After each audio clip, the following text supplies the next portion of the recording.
Welcome, everybody. This is Silent Hill 2 Remake, part 2 of the cam hack playthrough. So, the whole point of this playthrough that we're going to be doing, we're very slowly, very meticulously making our way through the game. And I've got this free cam mod set up so that we can take a very, very close look at all the details and everything that are in the environment. We're going to be taking our time looking at everything, analyzing things in the environment, looking at some specific Easter eggs and things that are out of bounds, and even teleporting James out of bounds to kind of test certain things like, hey, the top of the roof while you're inside the building is not rendered, because why would they waste resources on rendering that if you're not going to be outside where you can see it, if you're inside here? But sometimes they hide little things out of bounds. We've already taken a look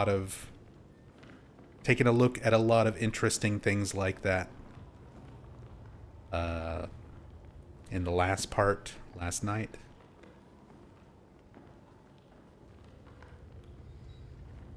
We're gonna be doing more of the same. Continuing on. Shadow Noises, thank you so much for the 5 gift subs going out to the community. Jonathan Joestar, Super Shish Kebab, Xanderkins, Bone Disturbed, and Little Queenie Enjoy those subs courtesy of Shadow Noises. Thank you very, very much. Really appreciate it. Thank you, thank you, thank you.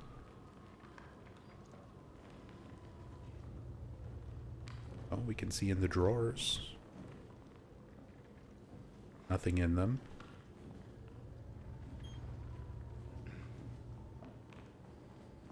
Hey, Skulls Knight. Hope you're doing well. Oh yeah, we had the tape recorder. It looks, I think this is going to be identical to the one that we find in Brookhaven, where we get some messages from the hospital director. And a belt with gigantic holes punched in it.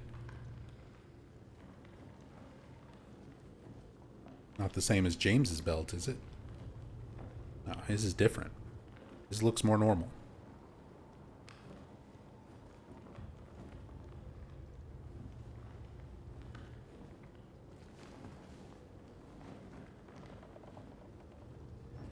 Luber putting the Comic Sans Ranch sign is an amazing Easter egg. It really is. Stuff like that is what makes me really excited to do this playthrough. Because I have seen some things that are out of bounds and some of the Easter eggs and things that are around in this game, but I haven't gotten to go through and take a look at all of it myself. And just like with the Silent Hill 3 camera hacked playthrough, sometimes we even discover things that nobody else has seemingly found. There's like a reference of a Japanese actress in Silent Hill 3 that I've never heard any other fan talk about or found any other information about online. So sometimes we discover stuff by doing this as well that people don't know about yet. Yeah, we're not at that point, Mutation. We just got inside the first building here. Where we're about to come up on the first lying figure. Turn up the game audio just a bit too. That was a little too quiet last time.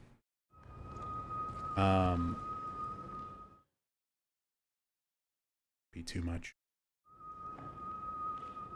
But yeah. We haven't gotten to that point yet.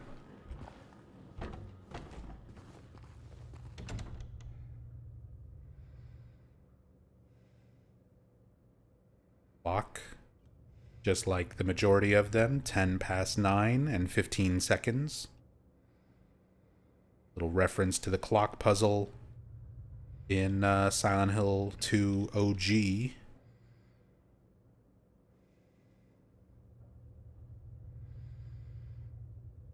No way, Crusher Dan on VHS. That's a Silent Hill 1 reference. I'm already seeing things. We're already finding things that I don't know if other people mentioned or talked about.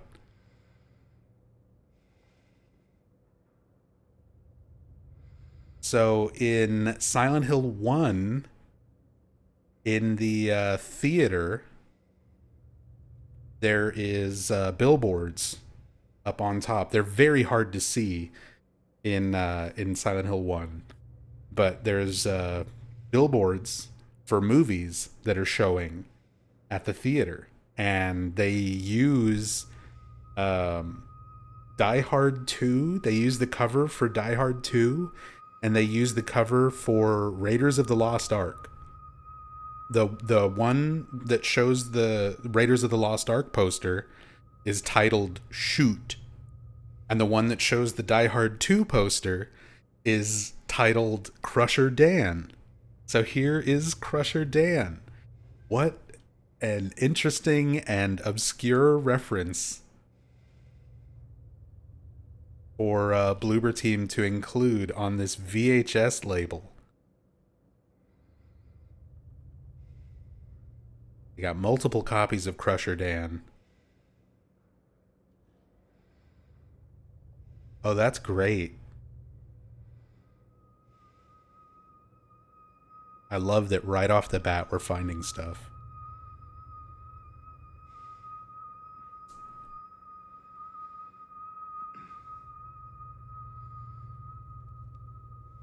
Trying to see if there's anything in like the fine print. Copyright proprietor has licensed the picture contained in the video cassette for private home use only. Yeah, pretty typical. Don't copy it, reproduce it, resell it. No other little references or anything in there. Awesome.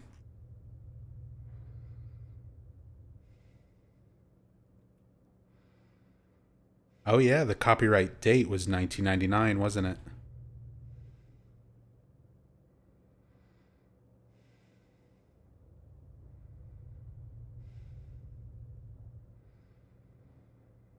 Yeah, 1999.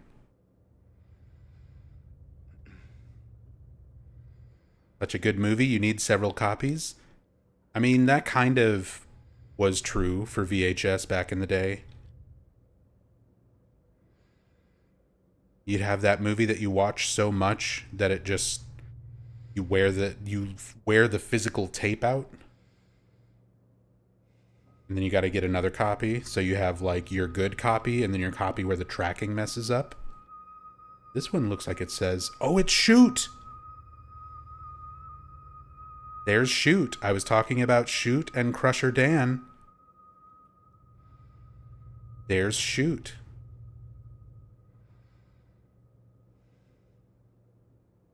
I'm trying to see if I can like clip the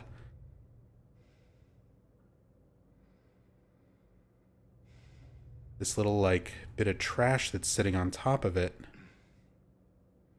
But yeah, that's the one in Silent Hill 1 that uses the Raiders of the Lost Ark poster.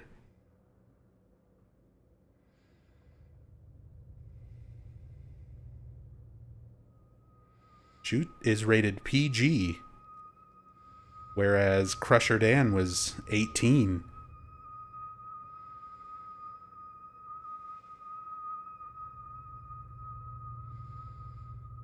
What year is Silent Hill 2 supposed to take place?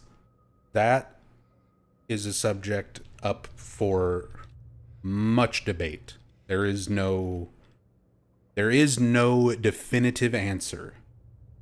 There is no official answer. There are many fan theories ranging from 1976, I think is the earliest, up to 1999, which is like the most recent year we've seen like specified in the remake.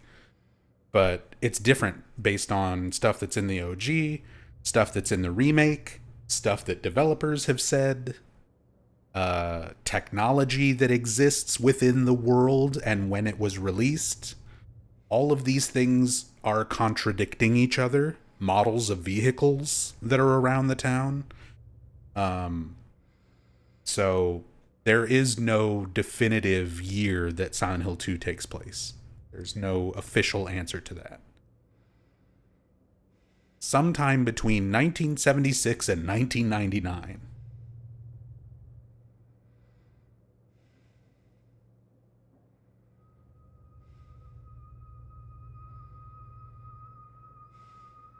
But that's great.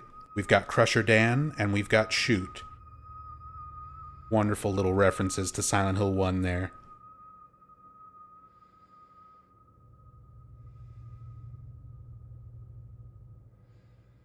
Yeah, yesterday we saw a newspaper that was printed in 1999, and it also lists there's like a memorial that's in part of a paper for Joe DiMaggio that says 1914 to 1999.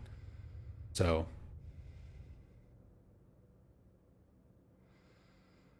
99 gets referenced in this, but that's just the remake. There's not stuff like that in the original game.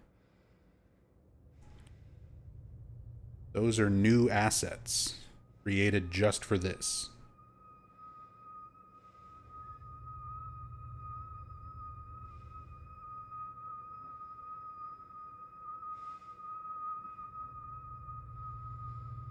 Kitchen.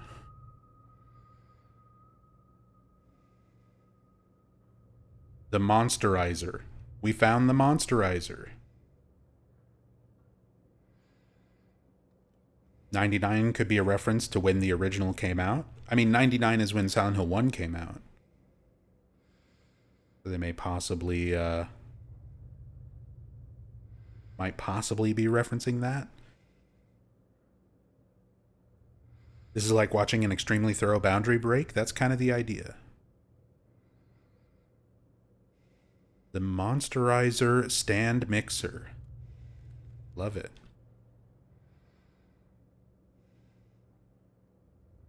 If I get a stand mixer, we used to have a good stand mixer. We gave it to a friend who does a lot more cooking and baking than we do. But if we ever get another stand mixer, I'm going to put a label on it. Call it the Monsterizer. Hey, Temporal Fry. We just started. We just started.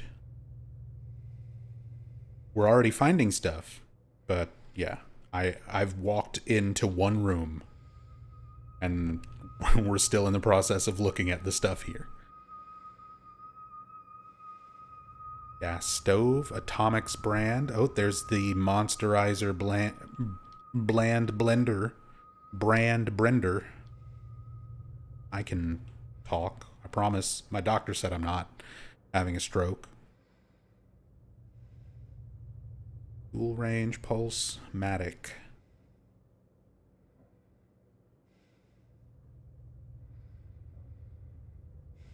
We do have a blender. I have been using the blender a lot. Trying to get my weight down and get more fruit, more potassium in my system that I've needed for my health. I've been doing some fruit smoothies. Need to get the Monsterizer sticker for my blender. Cookie. New and improved recipe. Chocolate chip cookies. This was an asset from the original Silent Hill 2. The box of like instant cookies. Or the chocolate chip cookie mix.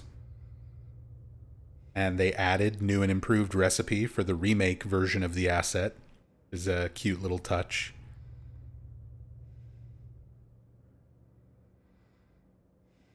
But yeah, cookie and butter cake. We'll see some boxes of butter cake. There might be some around here. Iconic background assets from the OG Silent Hill 2.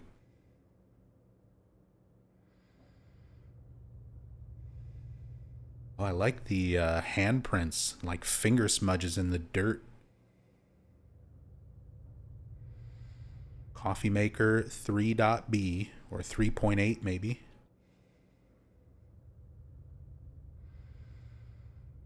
Wouldn't have a brand. Aloe Pedolo? Is that a thing? Am I saying a swear in Spanish? Hello. Hello. Nothing comes up in Google.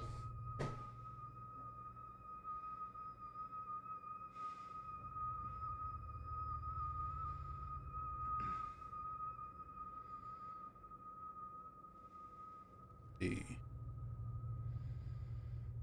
Wasn't anything in the fridge.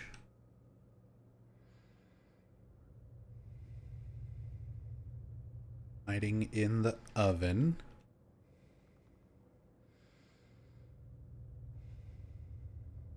Cabinets. Is the world paused while you're free camming, or will you have to be careful in some areas? I have it set right now so that the world pauses, so that we can stop and look at enemies and things when we get to them. But I can actually toggle that off and on if I want the game world to be going while I look around at stuff.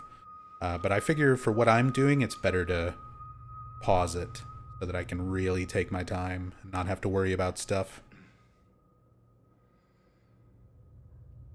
Finest old Polish whiskey. We saw a bottle of this yesterday's stream on the park bench, walking from the observation deck down to the forest trail right at the start of the game, which apparently was a real brand of whiskey back in the 70s and 80s.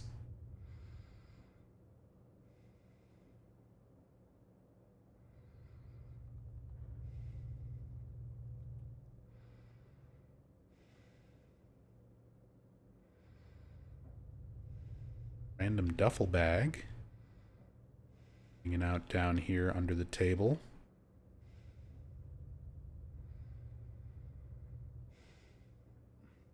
Bottle of Murdy.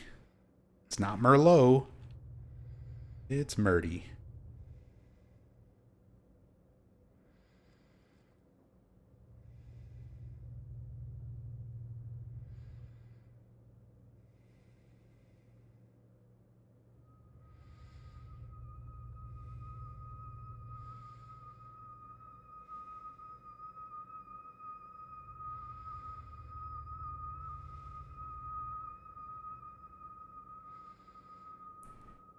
Little shell hanging out up here for the whiskey. Magic conch.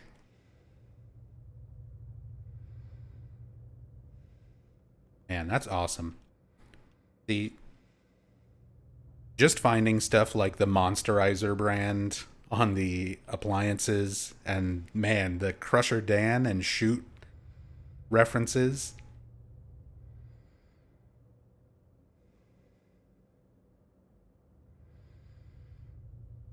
The fact that we're already finding some interesting stuff.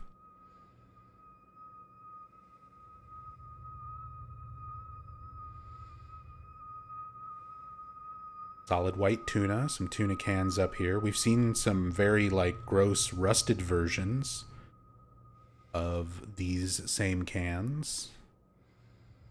These are in good condition. Cobwebs, spider webs, and stuff up here. Honestly, this is something that I feel like, considering the condition of most of these places, I think there'd be a lot more webs and bugs and stuff around.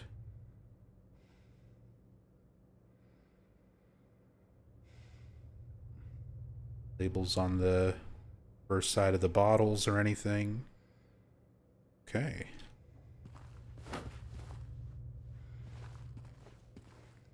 Crusher, Dan, and Shoot. That's great. Oh, we can take a look at this. We can see James's weird pose when he looks at items. Oh, his finger's not doing weird stuff this time. He's in a little more default A pose while we hold the nutrition drink as compared to holding the key yesterday. Yeah, yesterday we picked up the key in the auto parts store, And I did the same thing, and James's pinky was like stretched way out.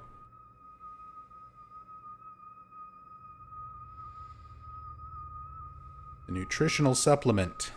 It's for adults only. Do not exceed recommended dose. Keep out of the reach of children. Good details on all these little props and assets. The stains and little nicks and cuts on like the plastic cap, and the label where it's kind of scuffed and peeling off.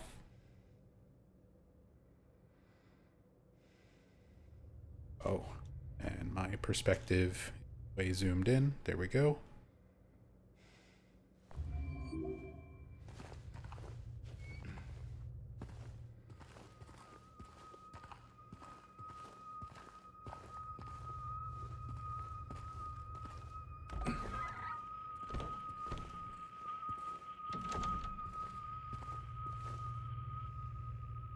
Definitely try and look at a lot of the artwork and things on the walls as close as we can. Hard to tell what that one even is.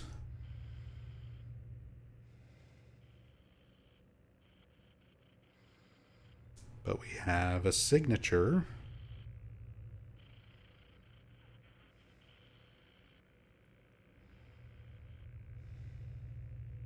Burke. Or Balke. There is a Peter Balke, a Norwegian painter known for his dramatic and visionary style. This a Peter Balke work? Oh, he does have very dark, creepy looking art.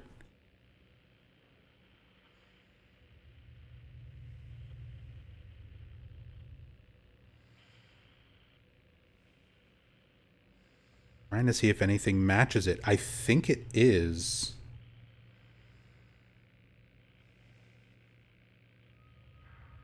Yeah, there are some better cam hack things out there, Flapjacks. This one is kind of limited in what it can do. I can't use it during cutscenes, for example, and I can't adjust brightness or toggle anything like that, unfortunately.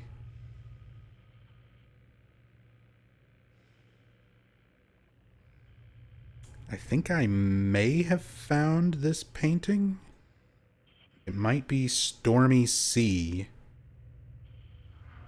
1870 Stormy Sea by Peter Balk. But it's like very heavily edited. Oh, did you find it, Tassadul? Northern Lights over Cliff?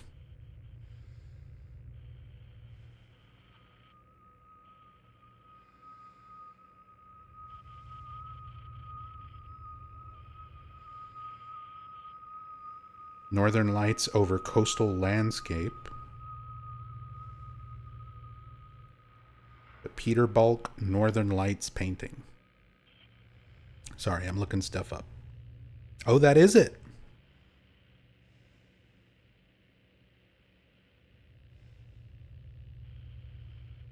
I was able to find it just as Northern Lights. And again, it's very like edited.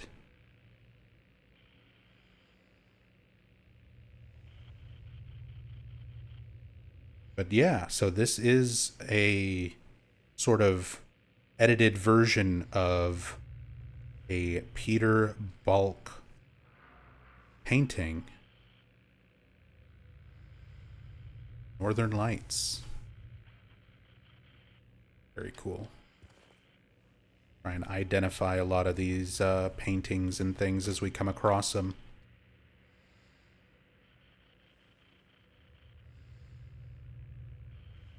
This one of the folding bikes? Yeah, it is, right? These are apparently a common thing in Poland. Definitely not as common of a thing in the U.S. But somebody had mentioned the folding bikes. yesterday.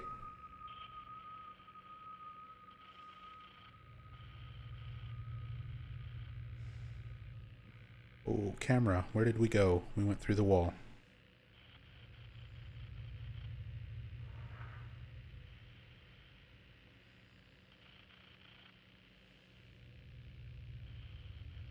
Hiding up under the stairs.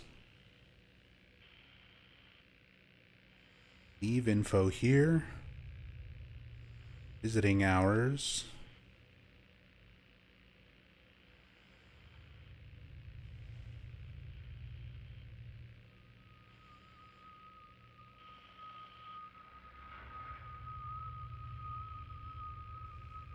At some of the mailboxes, sometimes they put little references. Basement. Written on that one. Keep out written on that one. Office written there. A blue X on that one. Oh, a little arrow pointing here. And an envelope in the thing next to it. Like a letter or something in an envelope. I got a letter. Does the name on the envelope say Mary? Hard to see.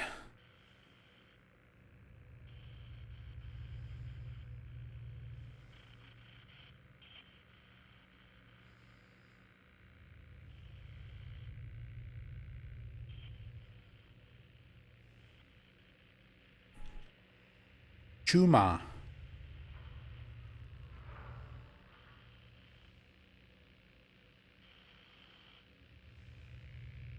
Written on this one.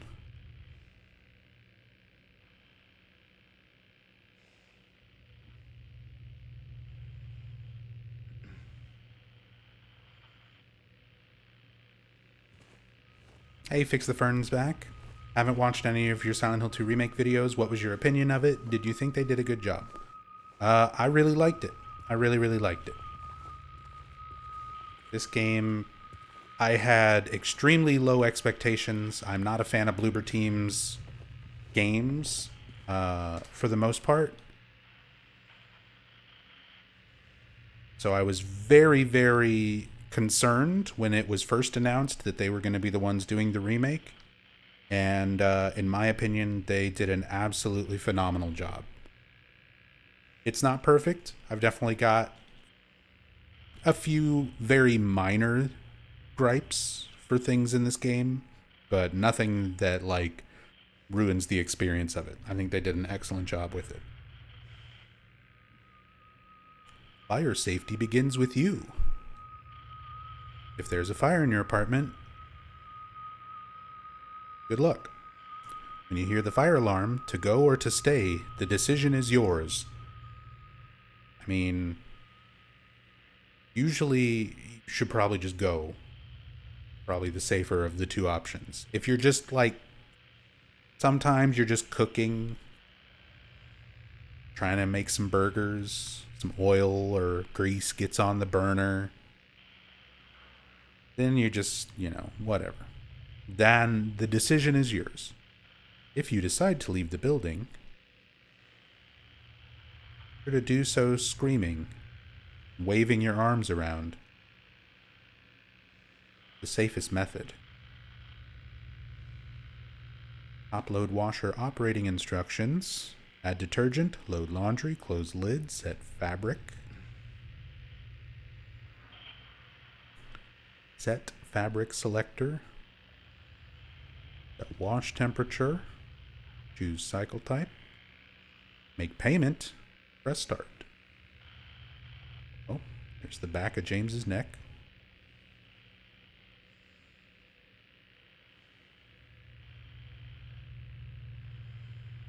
We even got the signature from the safety inspector, the fire inspection.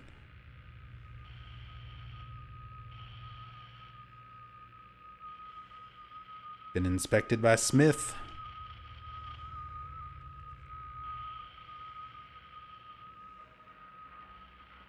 Air extinguisher, carbon dioxide. Do not use on gas fires. Do not use on flammable metal fires. Do not use on cooking oil and fat fires. Even if it's not something like super interesting or like a reference to anything, the fact that there's like this much detail in all of these little props that like 99.9% of people are just going to run right past and not pay any attention to really, really shows how much effort went into making a lot of these environments.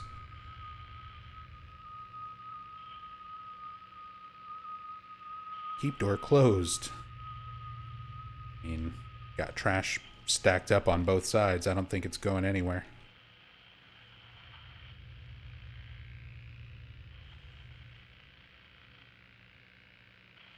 We go upstairs. Nothing rendered upstairs. Cigarettes had something written on them. We looked at that yesterday. They say Sean. Say the word Sean. Filter cigarettes. Possibly a Sean Bean reference. He was in the Silent Hill movies. And I think there's a memorial service announcement that you find in Lakeview Hotel that says Sean Mitchell, which would be a combination of Sean Bean and Rhoda Mitchell's names, the two leading actors in the first Silent Hill movie. So possibly a reference. Kind of sad they didn't keep the Hemingways. Yeah, out of everything that they reference Rachel, with that like Shoot and Crusher Dan very obscure Silent Hill 1 references, I'm really surprised the cigarettes are not Hemingways. That was a thing that started with Silent Hill Origins. There's a billboard at the very beginning of Silent Hill Origins for cigarettes that are Hemingway brand. And then in like every game after Origins, you could find Hemingways. You could find Hemingways or Hemingway Lights. They're in Homecoming. They're the brand that Curtis is smoking. They're in Shattered Memories. You find a pack of them in the glove compartment in one of the cars. In Downpour, it's the brand that DJ Bobby Ricks has in his shirt pocket. So it was a little running thing with the Hemingway cigarettes. I'm surprised they didn't keep with that. It's even the same colors, like the same colors and everything on that.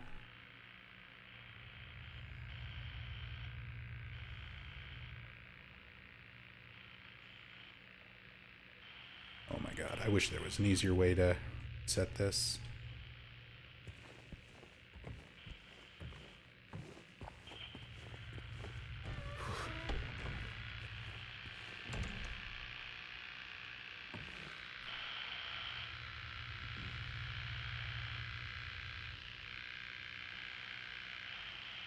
Interesting painting. Long bird skull.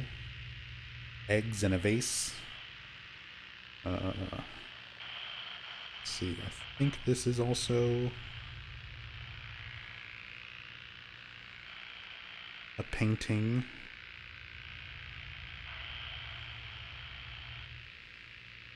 Like a known painting. No visible artist name on this one.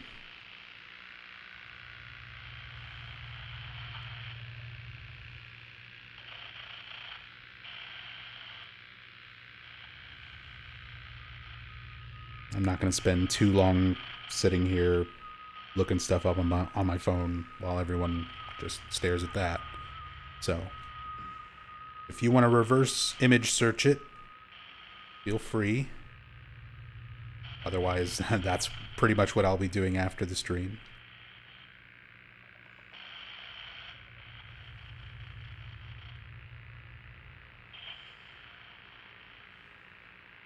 Old-timey photo of somebody. face blurred out. There was actually a big post, a like continued post on the Silent Hill subreddit a few months ago, I think, where somebody was going through and looking at all the pictures and trying to find what their original sources were. And a lot of these blurry photos are photos of actual people, like historical photos of various people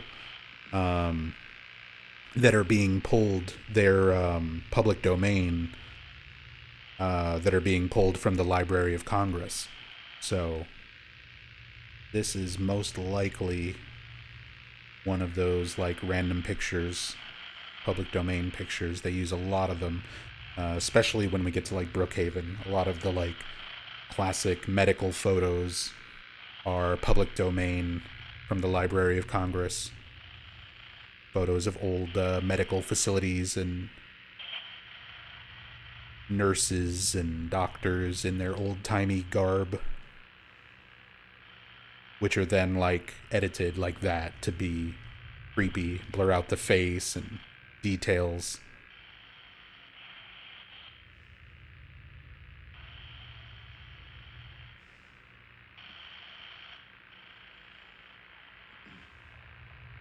Did they include references to all the main games in the remake, or are some left out? There's little minor references to most of them.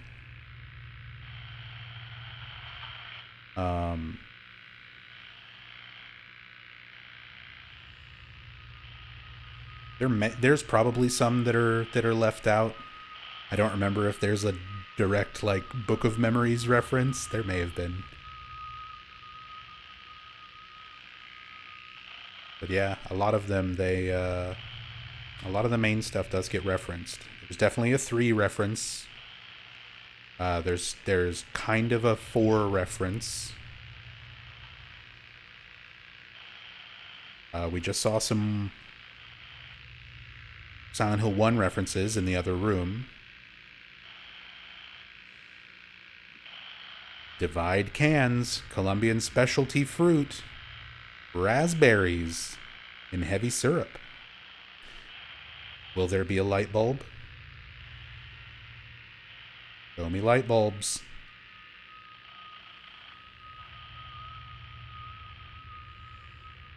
Darn. There's nothing.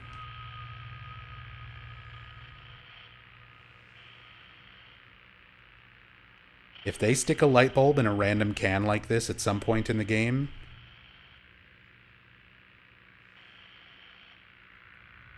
I will be so happy. Nice photo of plywood. Hey, maybe that's a reference. There's a Silent Hill speedrunner, longtime speedrunner, and Silent Hill community person named Plywood. One of my favorite people, streamers.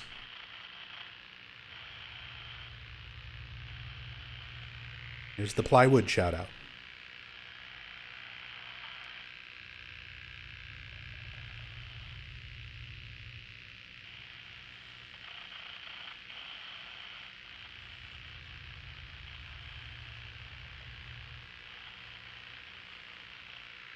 Looks just like him.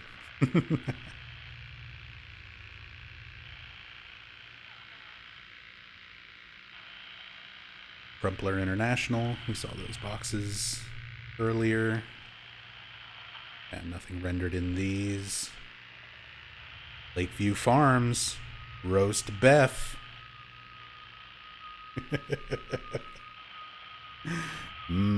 Beth.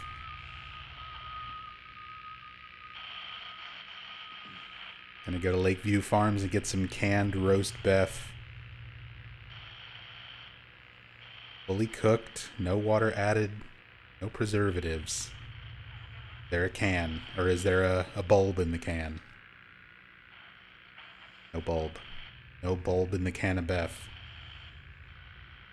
How about the nutrition facts? Nutrition facts. Serving size is 1/4 of cake. It's Bef cake. It's Bef cake in a can. 340 calories per serving.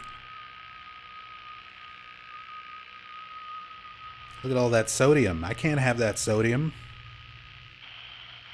Trying to watch my blood pressure.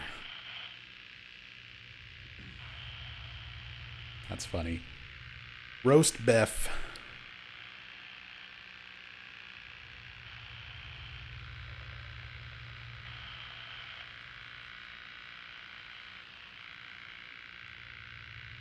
Do we have... This is where we pick this up. The roast Bef. What do we have over here? Some more old Polish whiskey. Not even light bulbs in the lamp.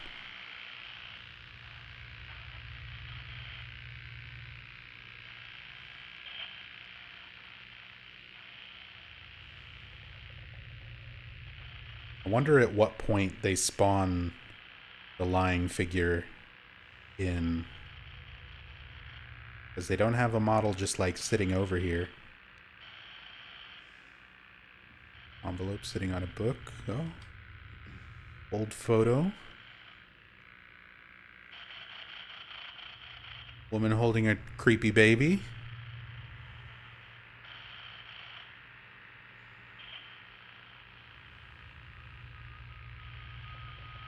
Like a map. Or an electrical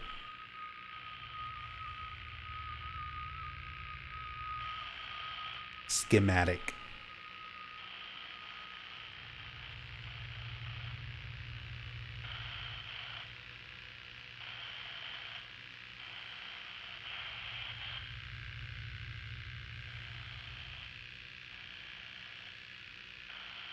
Does James's foot actually bend when he's got it pressed against something like that? There are a lot of things in the environment when you're walking on them, like his feet and legs will bend to try to match the collision. It's not very perfect, and a lot of times, depending on like what you're trying to step on, sometimes it can look a little bit weird.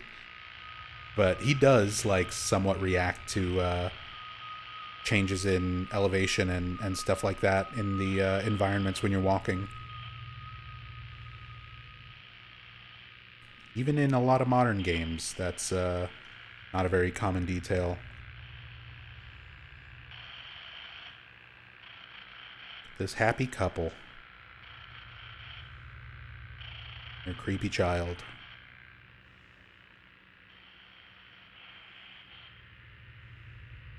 In fact, the faces are not blurred. Makes me wonder, maybe able to reverse image search that. Bit easier than some of the other environmental assets, pictures and things.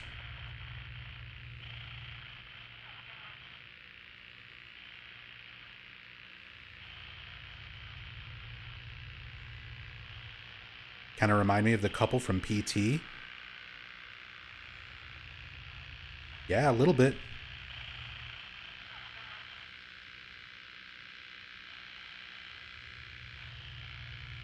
It's not exact. But it is similar.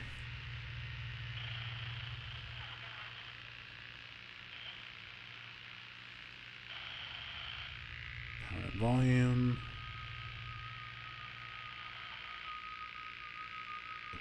It's a gackless. Good old gackless TV.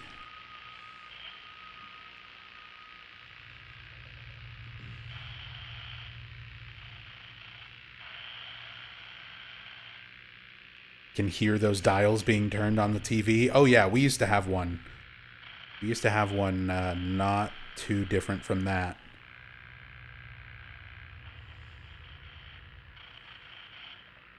That heavy clunk as you turn those dials. Oh, same photo over here. Oh.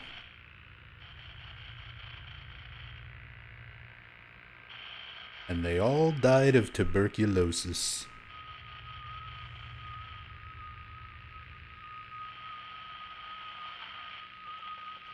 All the creepy old-timey photos. Again, a lot of these might be able to be reverse image searched because there's a good chance they're public domain.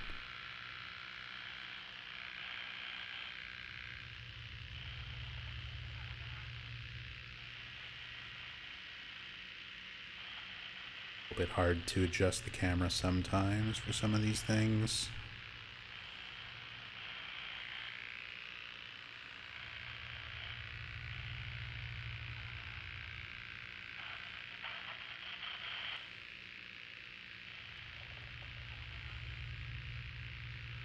Is it just a bunch of kids sitting on the ground? I was trying to see what this was a photo of. At first I thought it was like people on a roller coaster. Or like canoeing. But no, there's like a woman standing there holding a ball.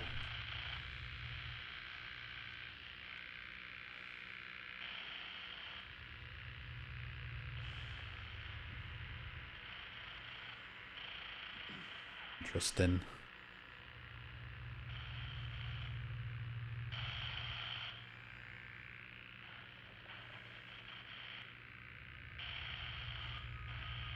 Hiding under here. Some Imperium paint. Light bulbs? Light bulbs? No light bulbs.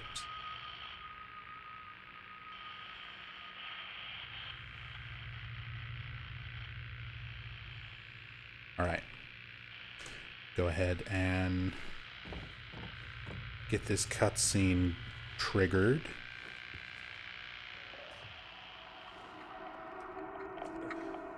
It's a game. You race another team, pass the ball back over your head. Okay. Never did that one as a kid.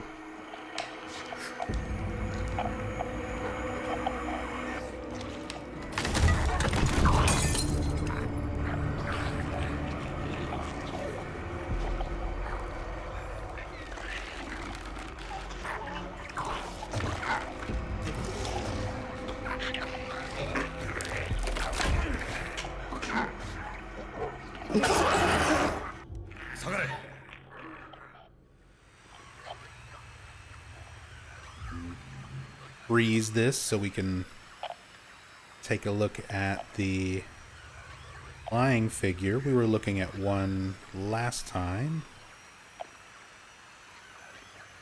You can see the actual like straps and stuff for the shoes. See, this I kind of don't like. Like, this is definitely an Ito thing. Yeah, the Ito likes his wedge heels and he likes his like bondage gear in his monster designs. I feel like in the older designs, maybe this was just a result of the low resolution textures and stuff for the PS2 era, but I feel like it was creepier when there was less distinction between the creature and its flesh and what was supposed to be like clothing, instead of looking like wearing the big platforms, the big wedge heels. It just sort of looked like they had deformed feet in that shape. Same thing for like the laces and fasteners and stuff. It just sort of looks like stuck on to the flesh rather than being all part of it, you know?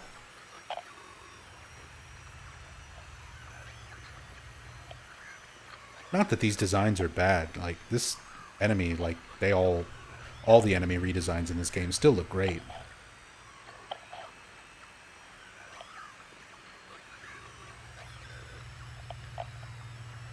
That booty. That shiny booty. With that reflective texture. Dirty ass legs.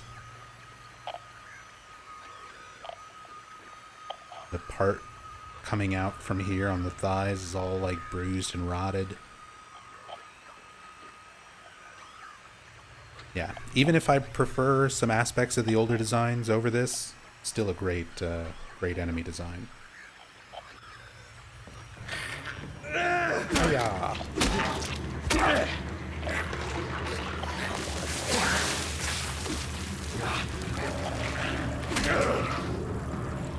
Get an action shot.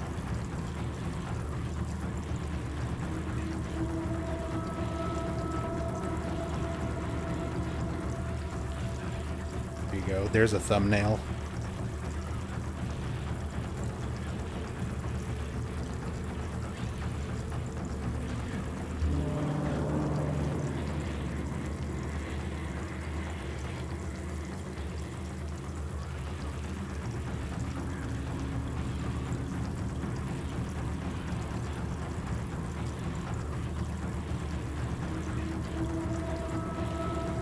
That stance. Nice. We can see the, like, blood splatter effect. Frozen as well.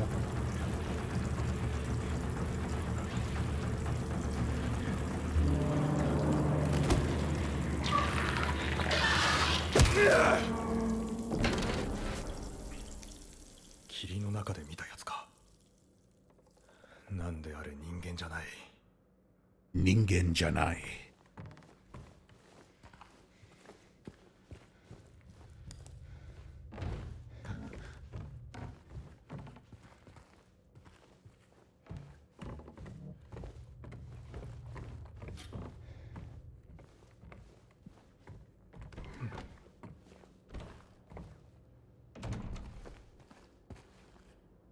Hearing James speak fluent Japanese is throwing me off. Don't worry, you'll get used to it. I like the Japanese dub for this game. I mean, I like the English as well, but there's no particular reason that we're doing Japanese dub either. I just forgot to switch the voices.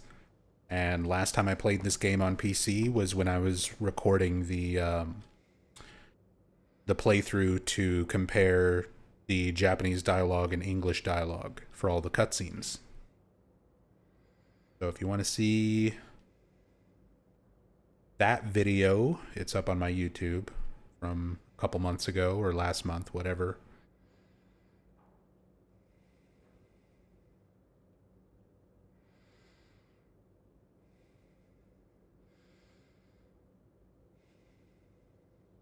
I want to get some good texture rips of all the graffiti here and mod it into Jet Set Radio.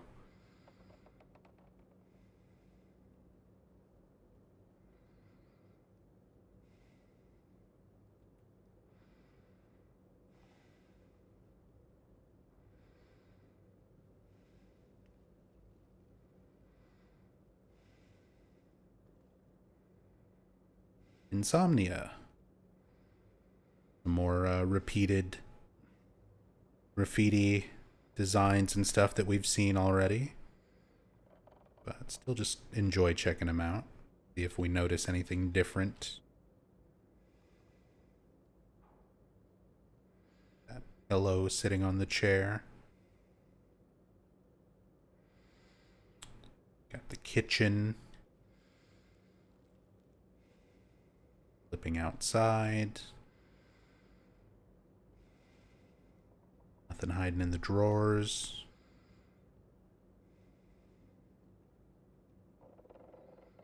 Oh. Natural food, bang. Instant breakfast meat. We saw another can of this yesterday as well. Yeah, and it's got this, like, gross breakfast meat.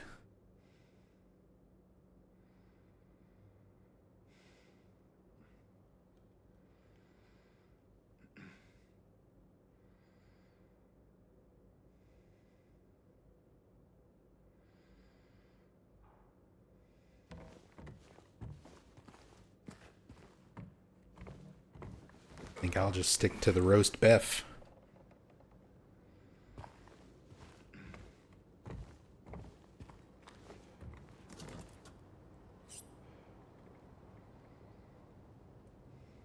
Oh, he's doing the hand thing.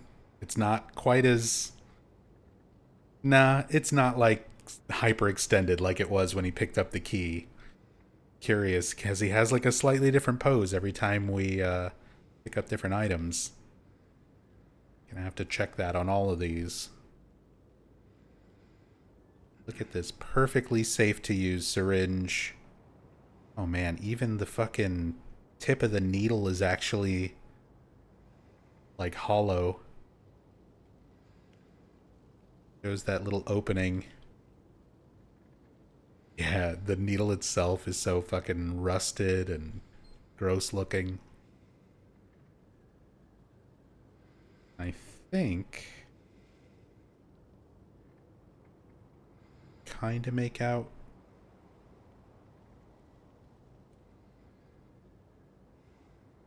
Not really on the label.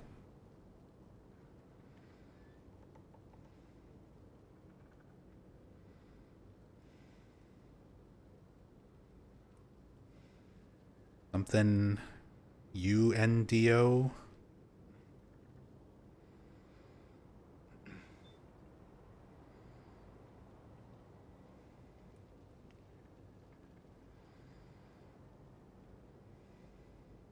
Whoa.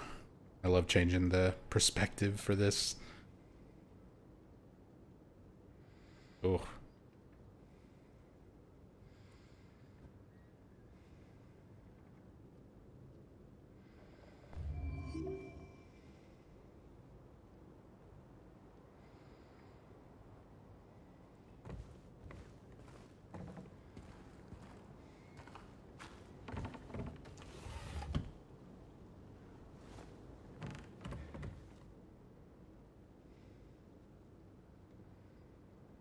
Projects.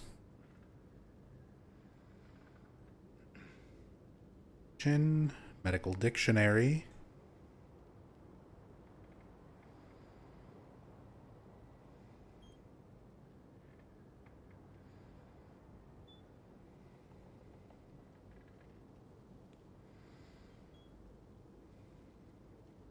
Thing W something.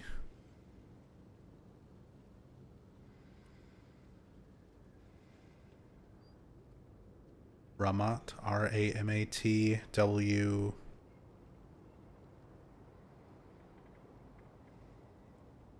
UIE something ends with an M.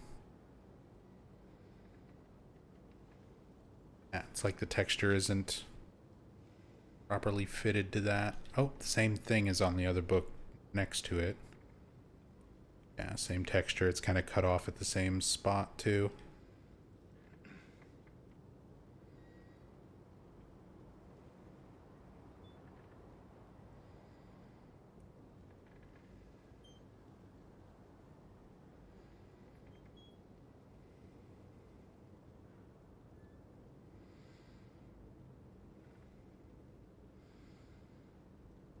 Medical ethics and etiquette.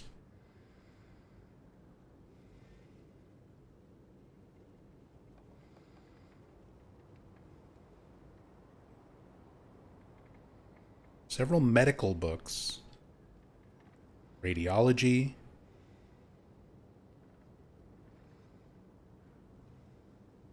Which is interesting. There are medical books. Oh, there's also something like drawn on the back of the bookshelf. Oh, it's a continuation of the graffiti? Something else.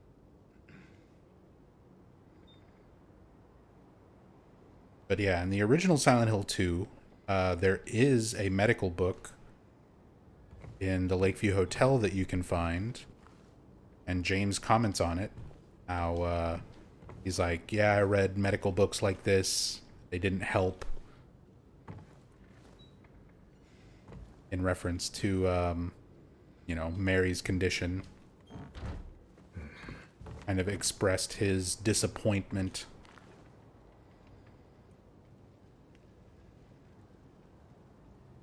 Prodom.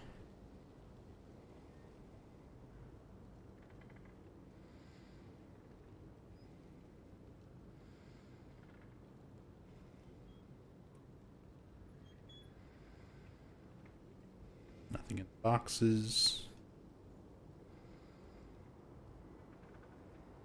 Oh, we've got Hyperspray sitting over here. I know this shows up in the Woodside Apartments, but I didn't realize it was also here earlier. You can see it's green, so it's the strongest level of Hyperspray as well. One of the New Game Plus unlockable weapons in the original Silent Hill 2 that is not in the remake.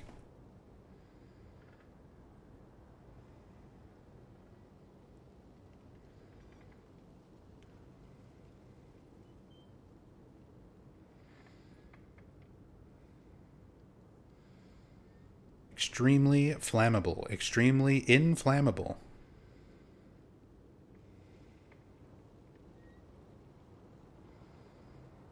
They mean the same thing.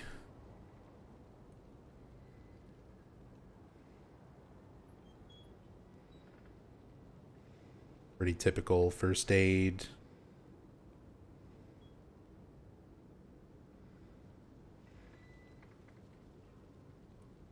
Lead free.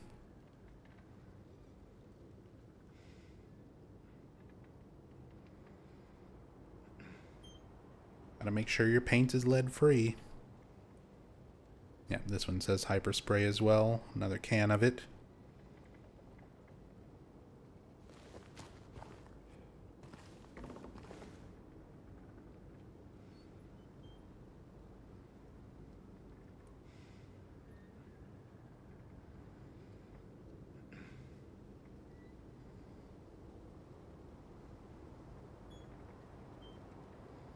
Kind of like stretched. Parse 2? That's supposed to be part 2.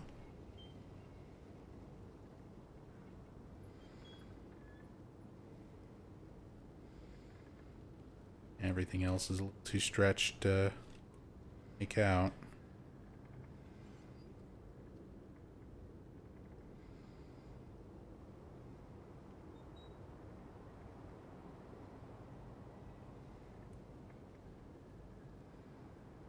I think that is...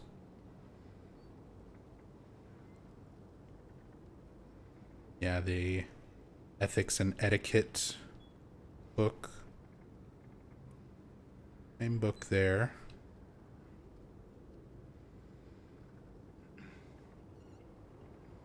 All right.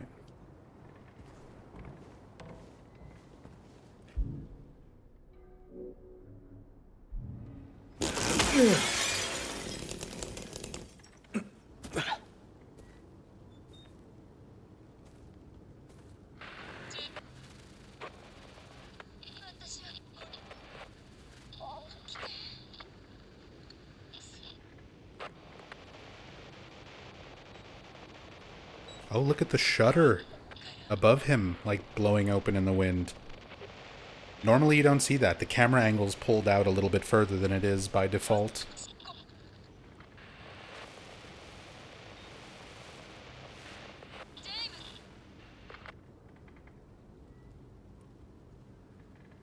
Now you can see all the shutters blowing up against the house. Jamezu.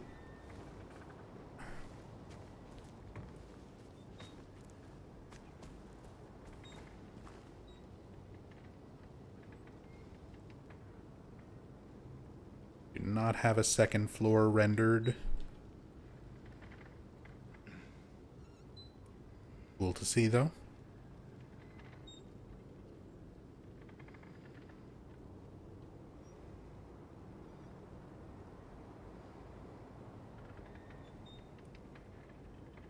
Green jacket.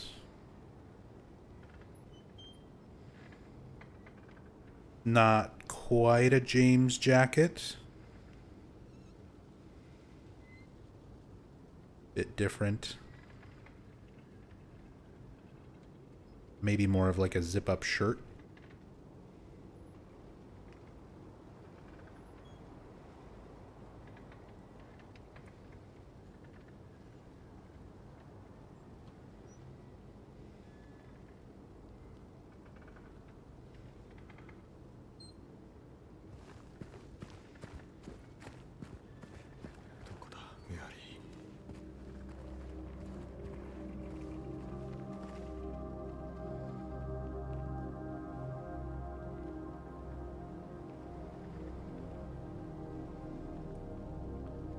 Natural, mineral.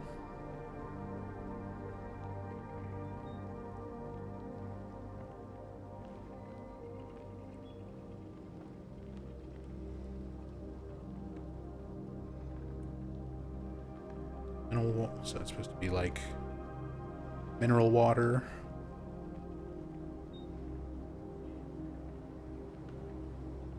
Oh, there's bugs. There's little baby creepers in there.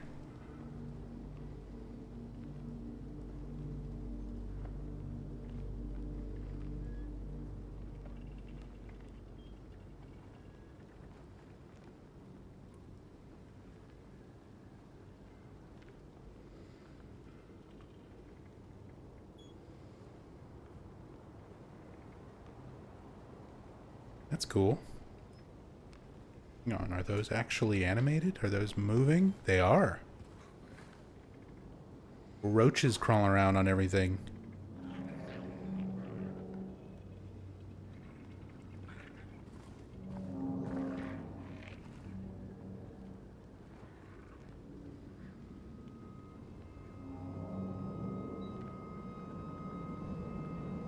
Lemon soda.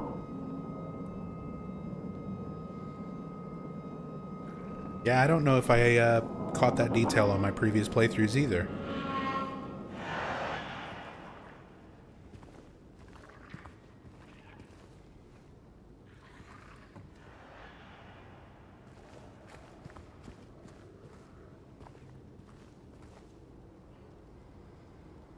Got Bible verse. Matthew 11:28.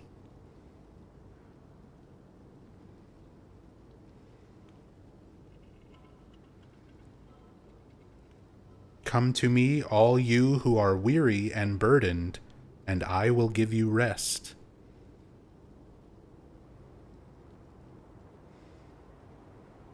That's that verse. Can you go through buildings? Absolutely. We can go over them. We can go through them. Most of the time when you go through them, they just look like this. They don't render anything inside of them. But sometimes they do hide some Easter eggs and stuff in there. We already looked at an Easter egg yesterday's stream. It was hidden inside the Silent Hill Ranch. So, still worth checking. But yeah, most of them are just going to be empty or completely unrendered. Oh, it's like a leaf texture clipping through the roof. I was like, what the fuck is that? Shiny stuff inside the car.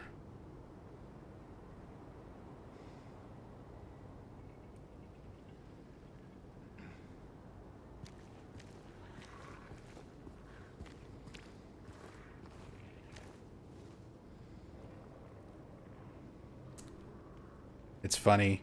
I can remember when the before the game even came out, when there were just little gameplay clips that were being released. People were speculating that like James's reflection is Pyramid Head in this car. Like fans were already speculating, but if you see how it is in the actual gameplay, you can see it's just the way that it like stretches out the reflection depending on how you have your camera angled.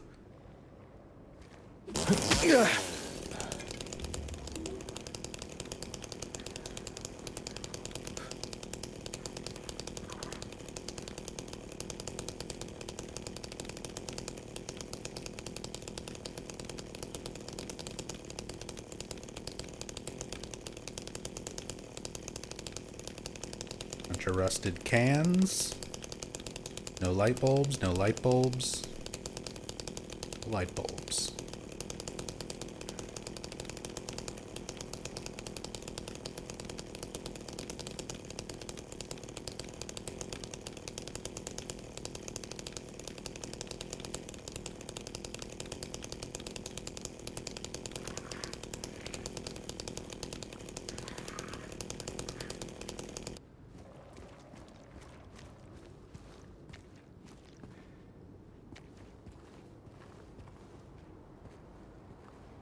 Got a glimpse of the past here. This is where you, in the original Silent Hill 2, this blood stain on the ground, and this fence area, this static camera view is almost identical to the original Silent Hill 2 where you pick up the Woodside apartment key. But because they change how you get into the apartments, they added the glimpse of the past interactable here for the remake.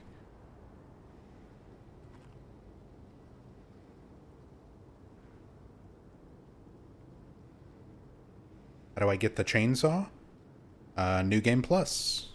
You beat the game, and then start a New Game Plus playthrough and pick it up from the lumber mill as you're walking into the town at the very beginning. Summer jobs. Work hard. Ages 14 to 17. Tasks at something from something. Call for more info.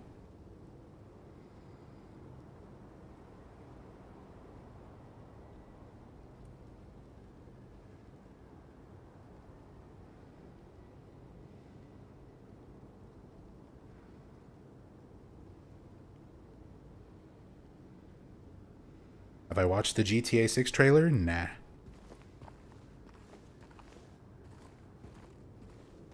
Nah. I didn't even play GTA 5.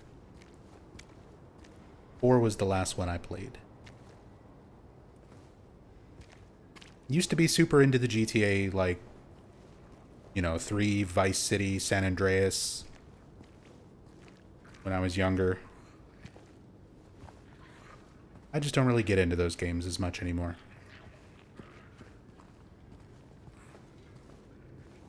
4 was great. 4 got a lot of shit from a bunch of fans, but I still liked it.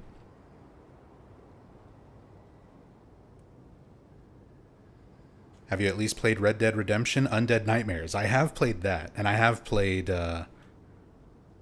Red Dead and Red Dead 2.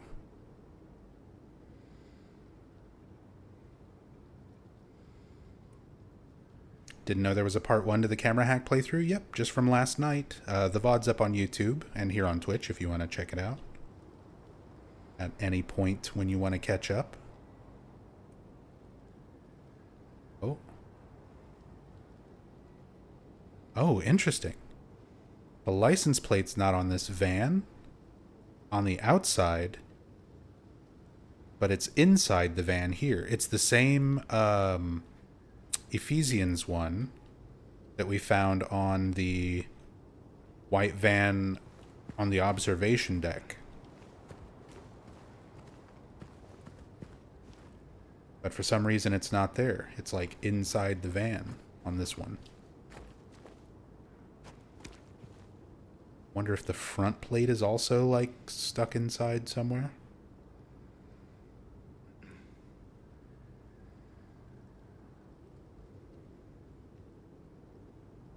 What's the craziest thing you found so far? Today, there were VHS tapes in the house we just left that are titled Crusher Dan and Shoot, which is a reference to Silent Hill 1. The Silent Hill 1 movie theater had posters for movies, and those are two of the movies that were showing, Crusher Dan and Shoot. Very obscure reference, and I was surprised to see that Bloober snuck in a little subtle reference on VHS tapes that you can't even look at without the cam hack. Yesterday, I showed my favorite Easter egg, one that I already knew about, but it's still cool to see, which is when you're going past Silent Hill Ranch, you can find the HD collection version of the Silent Hill Ranch sign, which was written in Comic Sans, on top of a giant pile of trash, which is where the HD collection belongs. Great little tongue-in-cheek Easter egg from the developers. Little jab at the HD collection. Definitely one of the cooler things that is hidden out of bounds.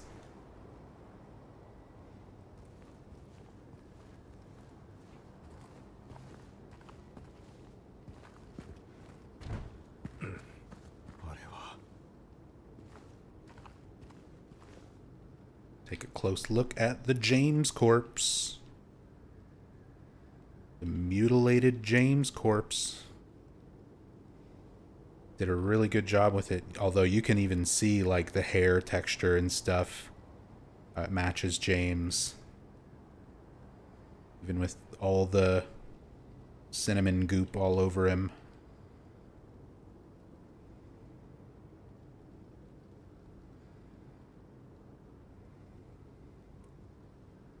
Yeah, same boots.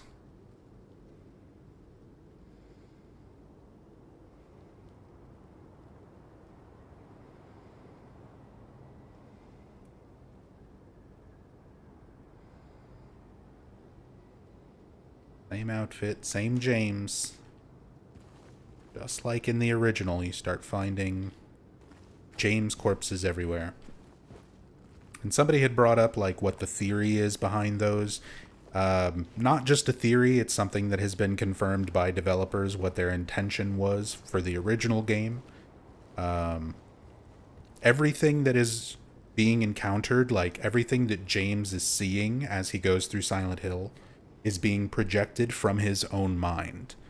So James himself is suicidal. One of the reasons he came to Silent Hill in the first place was to take his own life after not being able to deal with the guilt of killing his wife Mary. And he has a mental break. He snaps when he gets to the town, and the town sort of gives him a false reality, a delusion, a very strong delusion that he believes instead of what he was actually there for. So that subconscious desire for suicide and fear of death is being projected as these corpses.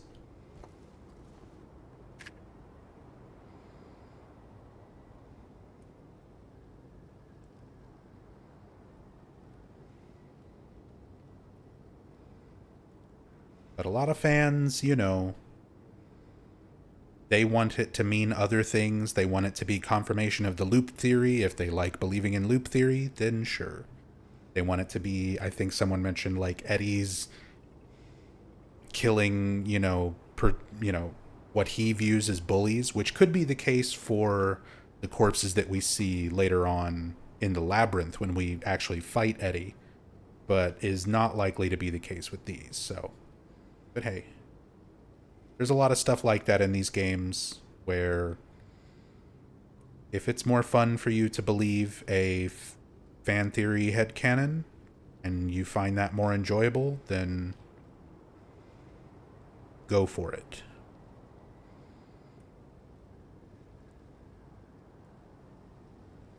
If the town's a projection, how do you explain the existence of Laura? Not everything is a projection.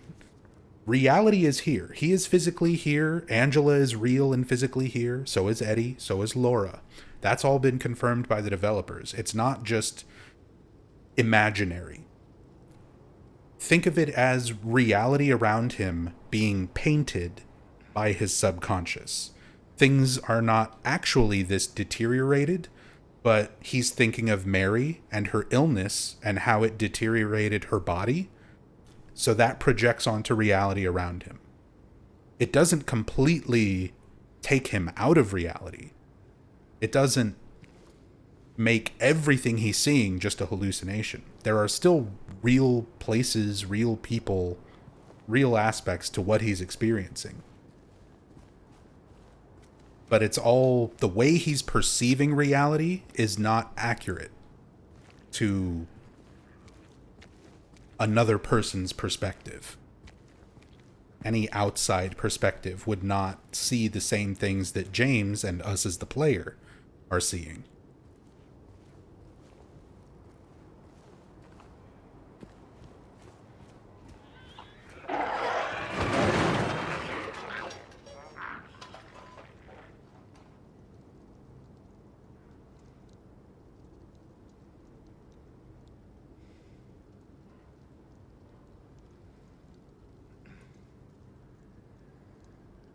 Got the lying figure busting out of the fence here. It's gonna crawl away.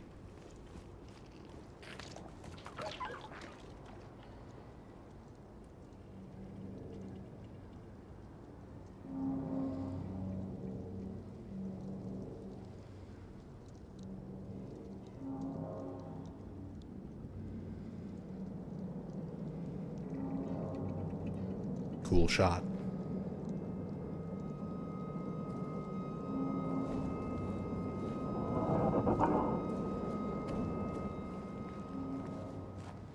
that's going to kind of be how this playthrough is mostly split up.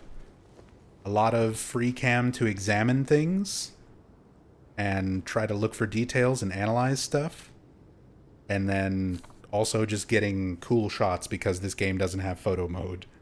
So I'm kind of using this as an opportunity to get some neat perspectives and viewpoints and screenshots of things too.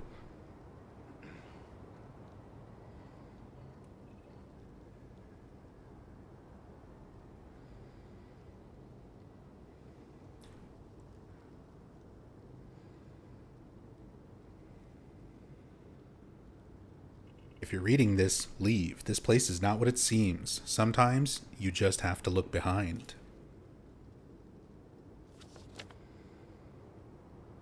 Run away.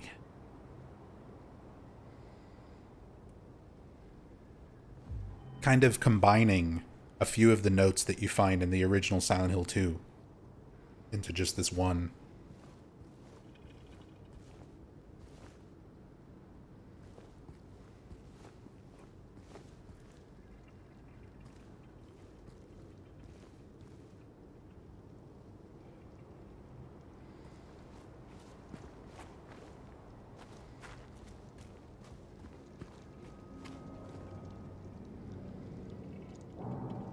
Hiding in the garage.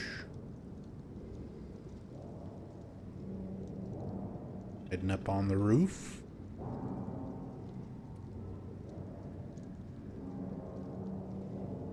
Nothing rendered back that side.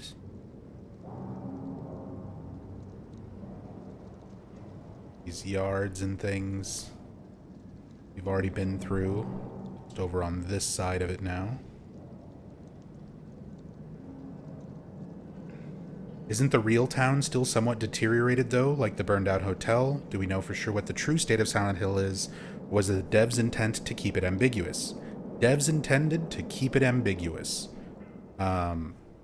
So there's certain things, certain details that the developers have confirmed, like the Lakeview Hotel being burned down. Multiple developers have stated, like, that is, in reality, the state of that hotel. It is burned down, or burned out, heavily damaged. And what's interesting is you start thinking about that in terms of like, okay, well, James in his delusion still sees the hotel the way he remembers it from when he was here with Mary when she was healthy, when they were here on vacation.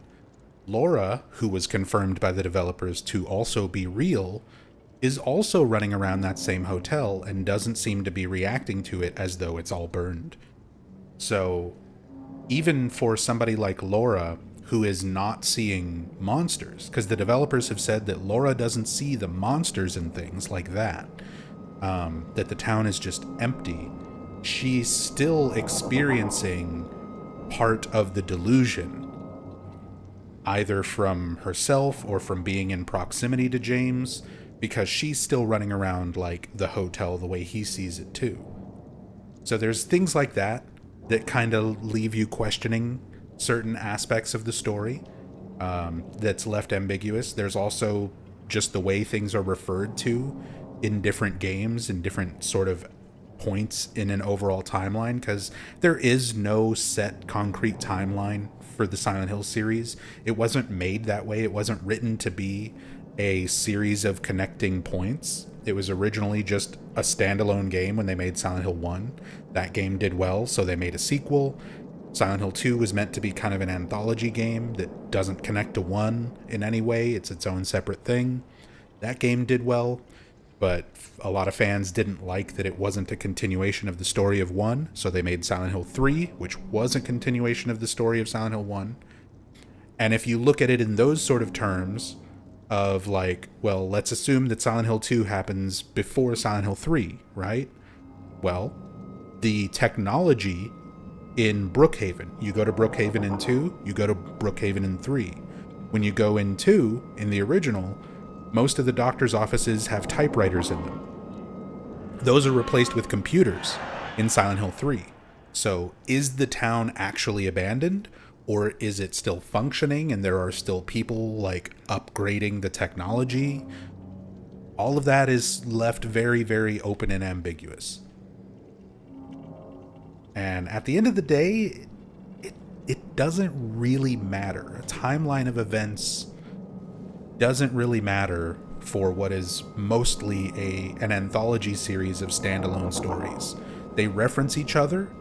Like 1 and 3 are connected directly, and those two games have like a set timeline. There's 17 years between the events of Silent Hill 1 and Silent Hill 3, but what year Silent Hill 1 takes place, there's a lot of debate around that. And a lot of that will affect when 3 takes place and where everything else takes place. So it was not something that was ever intended to be stated directly by the developers. They wanted it to be left somewhat ambiguous. Nevertheless, that doesn't stop fans from trying to piece things together and connect dots from over the years to make timelines and things like that, but ultimately the games were just not made that way. They were not made as this overarching story from the very beginning. They made one game without any intention of making the next one. And if that game did well, then they start working on the next one. And sometimes they connect the same, sometimes they reference each other, but you didn't always have the same writer, you didn't always have the same developers working on each game. Even when it was the first 4 games and it was, Team Silent, the people who worked on each game still changed. So they just kind of did their own thing with each of them. It's fun to try to connect the dots, but the games weren't designed to connect in that way. For the most part.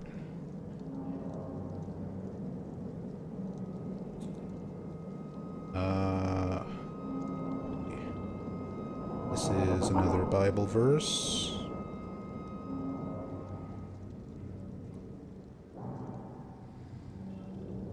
Lamentations 32:23.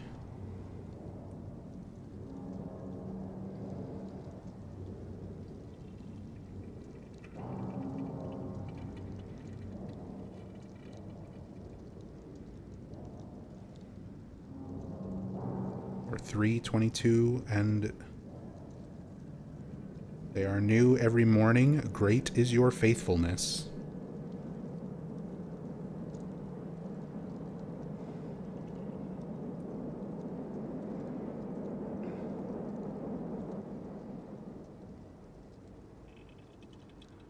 All the details in the dashboard.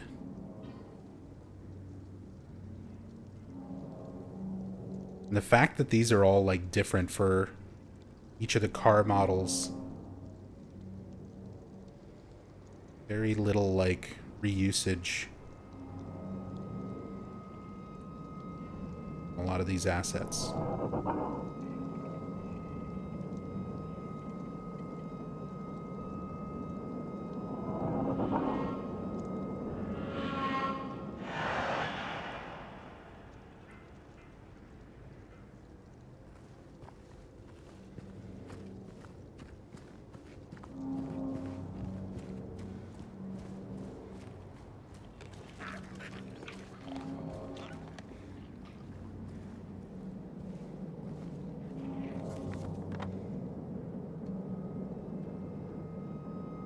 Anything silly while we look at the map? No.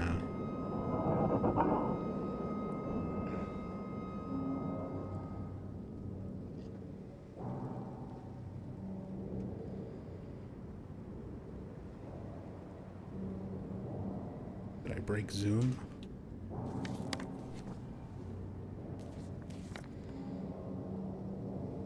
I broke my ability to zoom in on the map.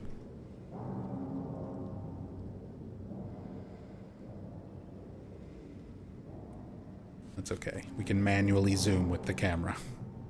With the camera mod. Accurate fabrication and welding. Custom fabrication, body modification.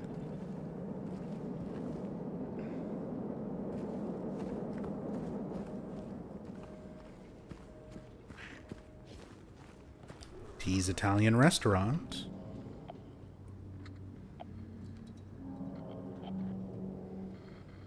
We're hiring. Part-time work available. Where you can find All Stars pizza boxes. Some of the first ones in the game. That's the brand of pizza, All Stars Pizza, that Eddie is eating in the bowling alley in the original Silent Hill 2.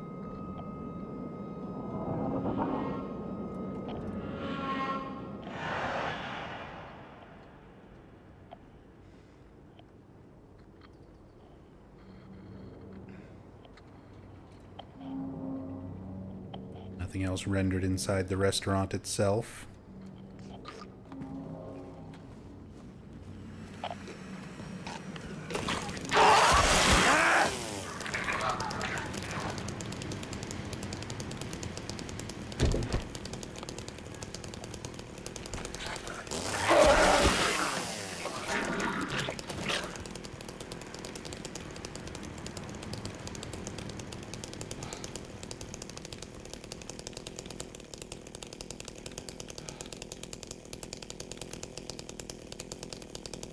Can't wait to get the handgun. Yeah, hit that pose, James. Here we go. It's a shot of James like that.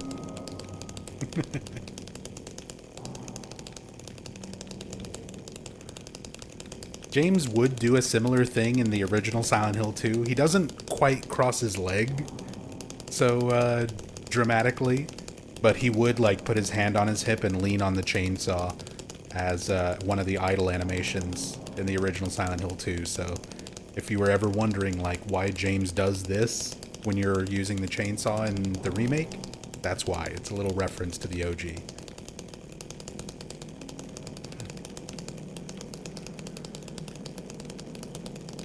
Now once I get the pistol, James can you can just aim the pistol to get him to put the chainsaw away faster. Well, then I have to just kind of wait till he does it on his own. Let's see what they got in these jars.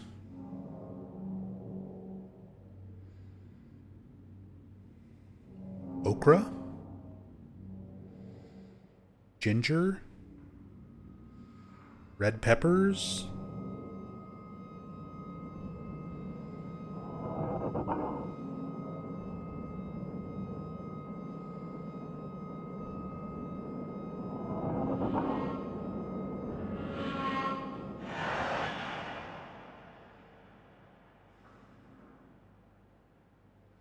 Syrup?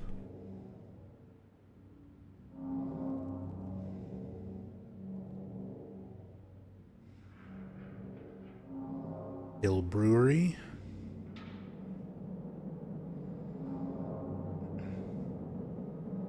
Little flat texture with the random things in there. Another coffee maker like we saw previously.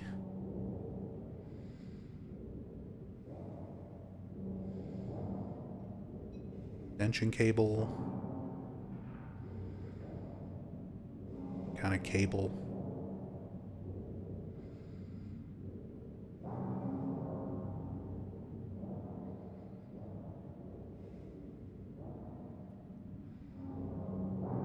No light bulbs. No light bulbs in there. Gotta check all the jars for light bulbs.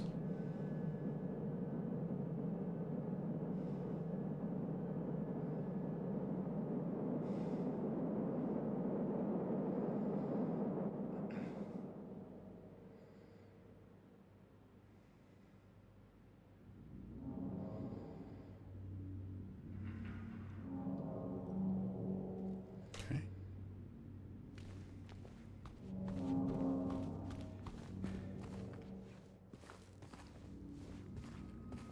Man, lots of cool looking posters and stuff around here. Hot sauce.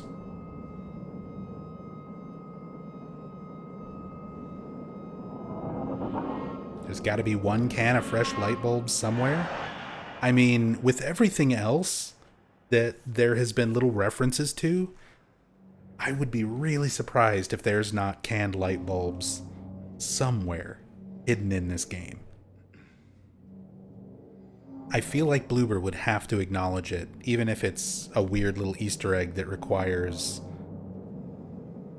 cam hacking. Beer. He sure is looking at that sauce. He is considering. While you were wasting your time pondering your orb, I was considering the sauce. Studying the blade. Good meal. Good deal. $2.99. Get you a beer. What I assume is sausages. Fried egg. Some slices of lemon. Where the fuck? I mean, for $2.99, sure. Not the worst breakfast I've ever had.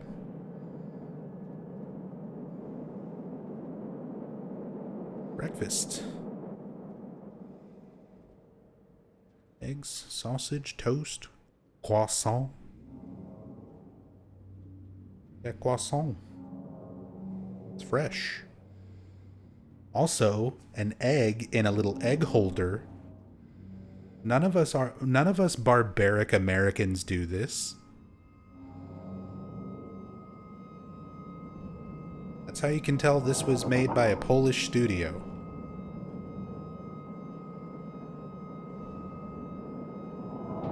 Americans, we don't bother with the little egg holder.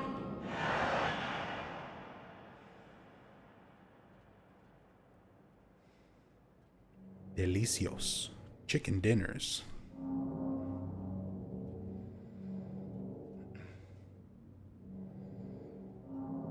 Delicios cherry pie. Premium quality, only natural ingredients, homemade. Homemade cherry pie.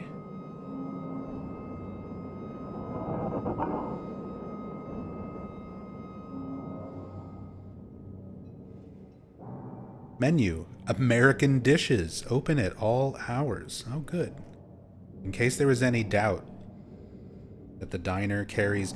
Our diners also don't usually specify, like, American dishes. Like, that's assumed if you eat anywhere in America. It's not going to be anything but American dishes.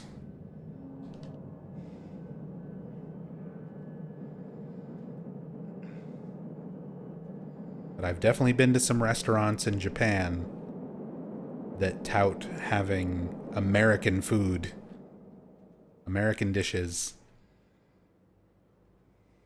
And it's sometimes still not quite right, not quite accurate to what we actually eat a lot of the times.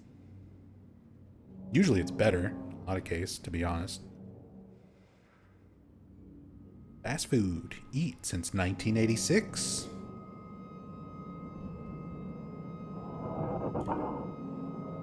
The multiple mentions of an actual year that are given in the remake. One thing about the Silent Hill 2 remake, the majority of the Silent Hill games don't give any kind of like years, even in random little background props and stuff. Whereas this game, there's a lot of this. 99-cent hot dogs. Can't beat that. Best meat in the city. It's the best meat in the city.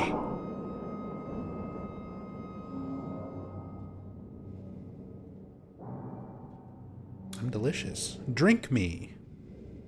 Ice cold. Alice in Wonderland reference?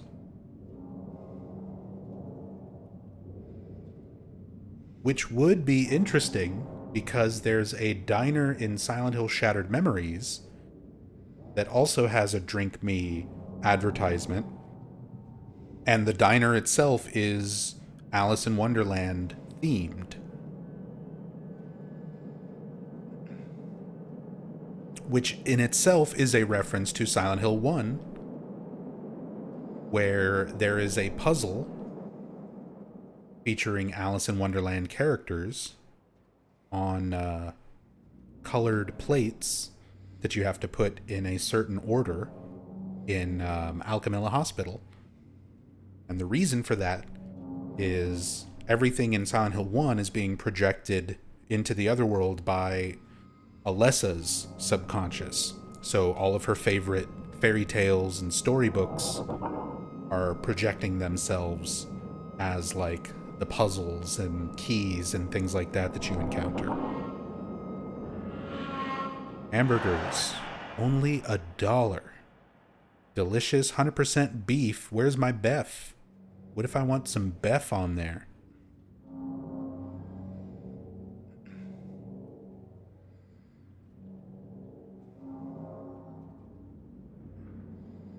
Have a good day.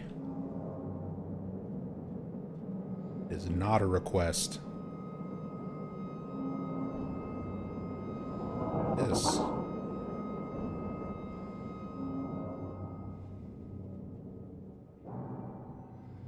Just a picture of sky gondola.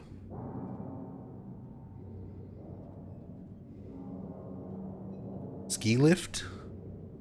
People aren't wearing skis, so I'm going with sky gondola. It looks like an album cover.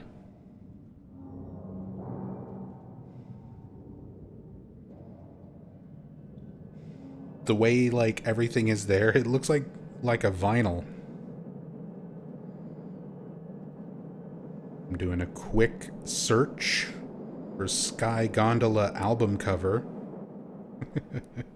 Because sometimes, even just like a general search for those kind of terms will find a match for the source of some of these images.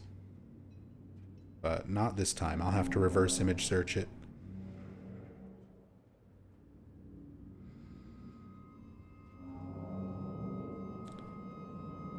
Our mop there. Got our nutrition drink. Box of tissues.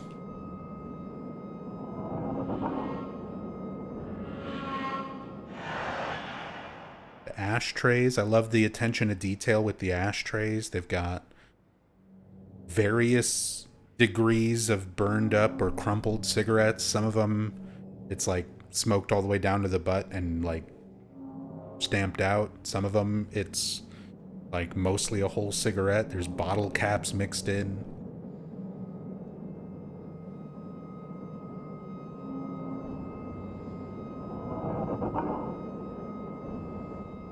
Oh, it's my new best friend.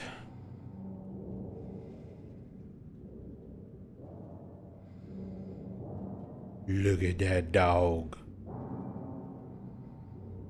New best friend. Your new best friend. In the end, only a four-legged friend can truly help you make sense of things. That is definitely a reference to the dog ending. Review the best stores for doggy accessories. Find the perfect doghouse for your furry friend.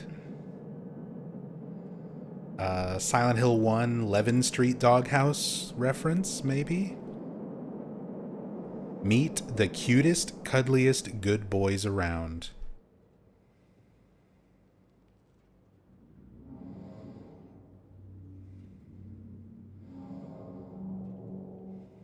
What a good boy.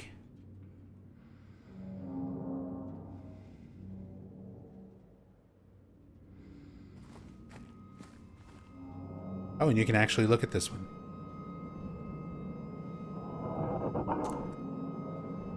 Oh, yeah. So this actually is the note to sort of point players into the direction of, like, what to do for the dog ending.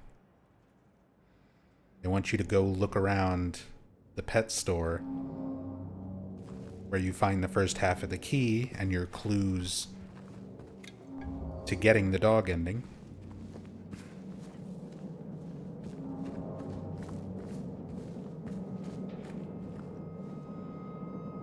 Anything else neat hiding back here?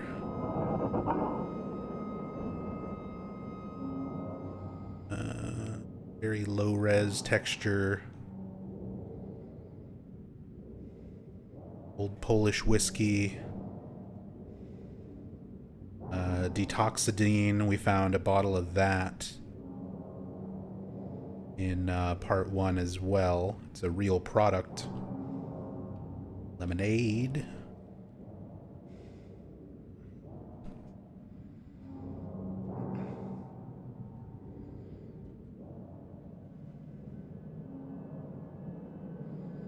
Okay.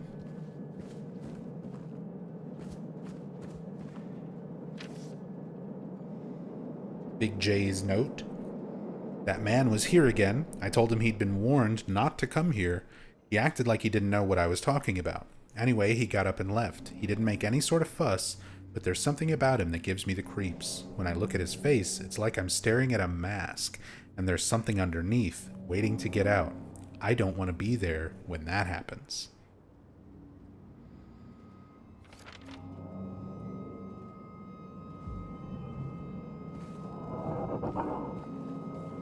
A little bit of a nod towards James himself, who is, again, very much in a delusion.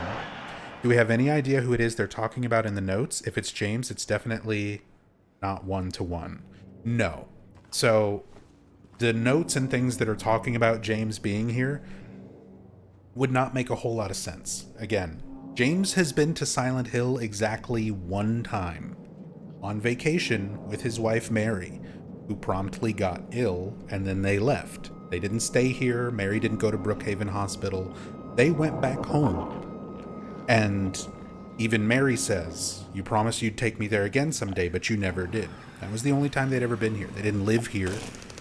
They weren't here. Oh. James busted out the chainsaw and started screaming. Apparently there's a lying figure nearby. Yep, there he is. Twerking in the streets, double cheeked up on a Thursday afternoon.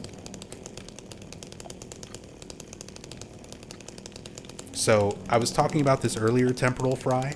Everything in Silent Hill 2 that we are seeing as a player and that James is seeing as a person,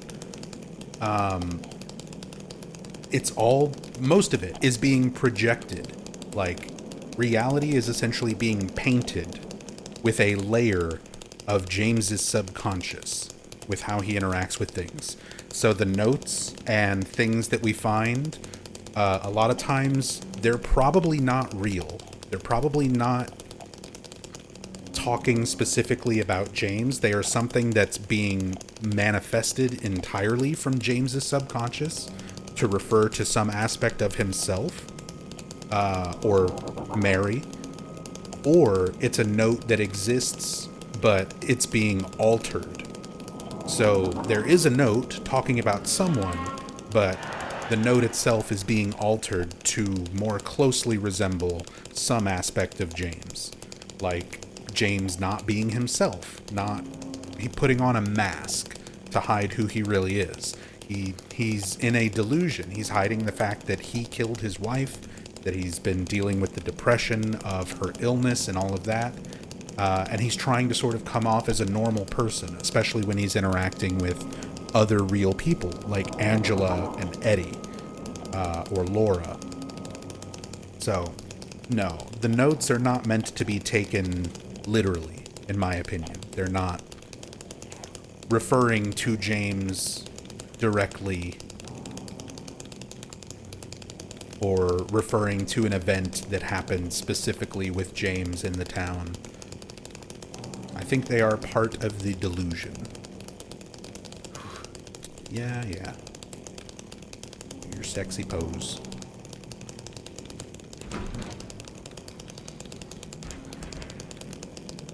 But they are part of the delusion, in my opinion. Part of the false reality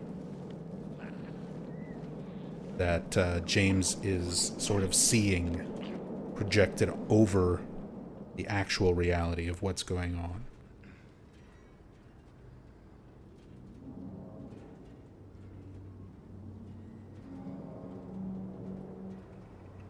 Another Ephesians Bible verse license plate. We already pulled that one up earlier. Outside of the restaurant, Big J's Diner.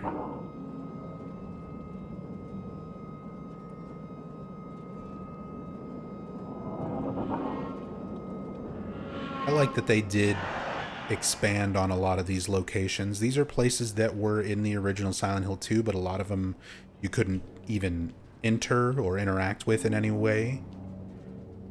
So it's kind of neat that they added stuff to them just to kind of flesh out the town, give you a lot more to explore. Good world building.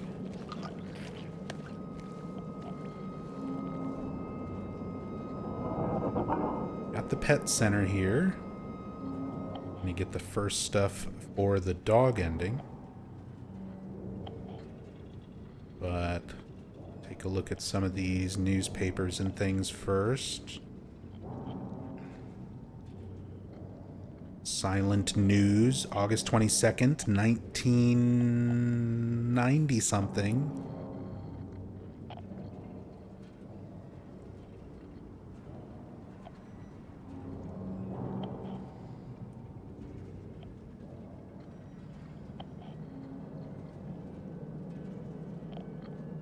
Power of the People.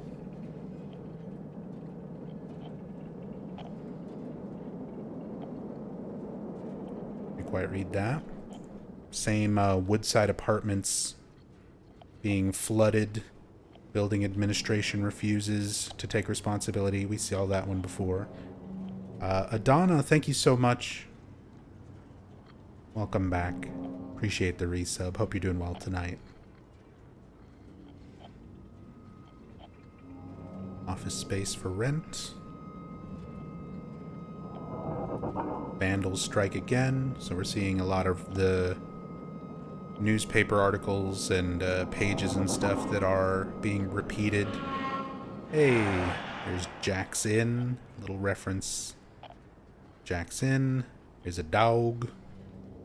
A lot of hidden pictures of dogs and things like that around. References to the dog ending, I'm sure.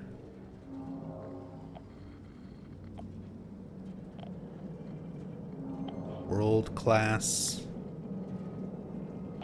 something fete.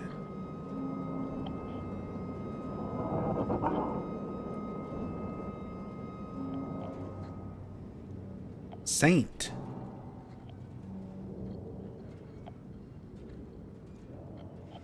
Oh, is that the Jennifer Carroll statue? It's sort of smudged out.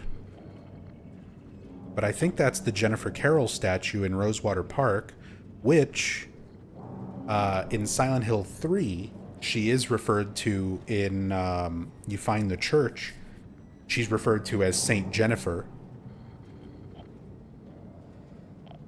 Unwavering faith under death's blade, I think is the description on the picture of her.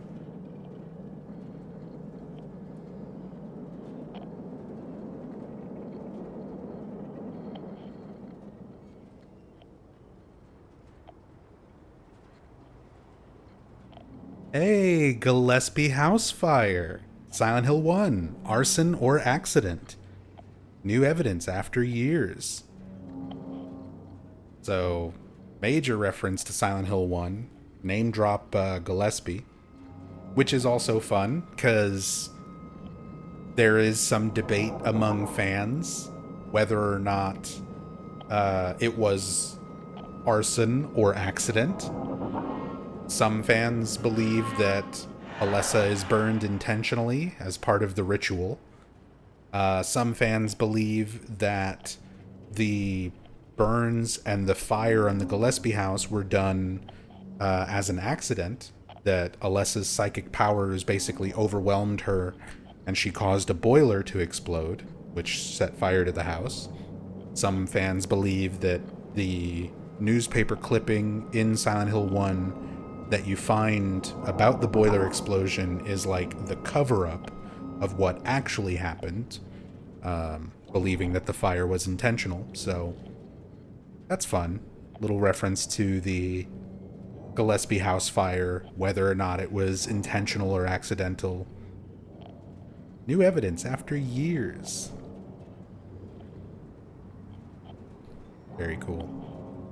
So not even just a reference to major events in Silent Hill 1, but also a reference to the sort of community discourse, fan discourse around that plot point.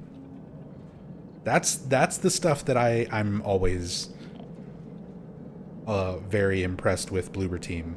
Like, it's one thing to have mentions and references of things that are directly in the games, the original games themselves. It's another thing when they reference things that have come from the fandom instead, things that are not official. So that's really cool.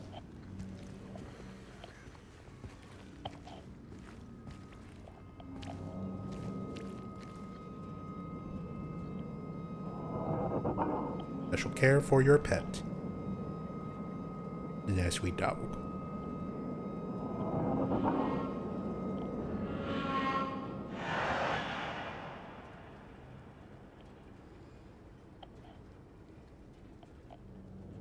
All the dog posters and everything stuck around the pet center.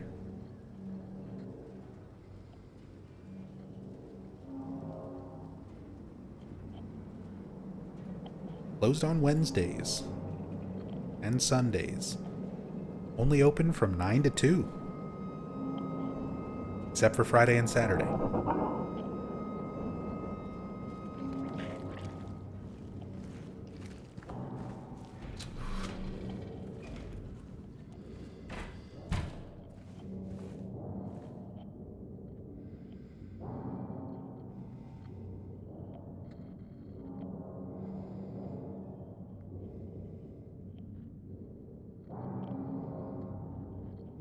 Lost dog, reward $300.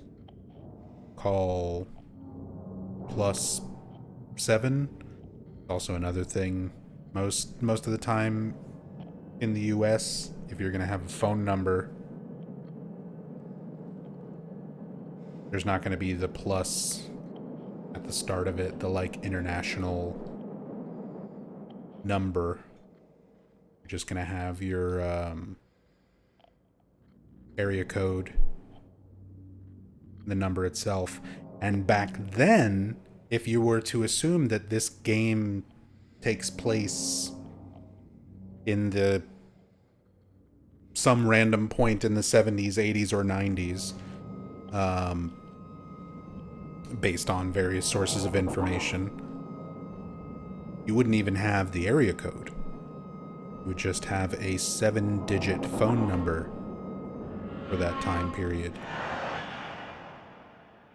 Adopt me. Little orange cat. Adopt a friend. Chicken meal for your dog. Give a gift to your friend. Who wants that chicken meal? Will not be denied.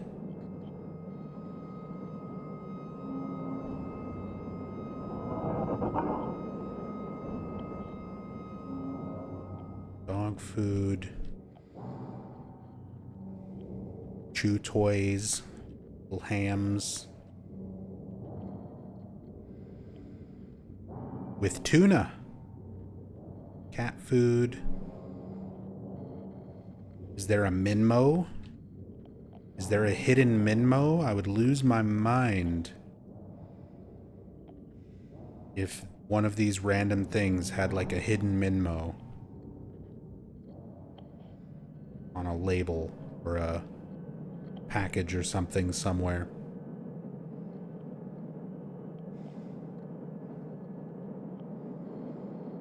Eat adult formula dog food.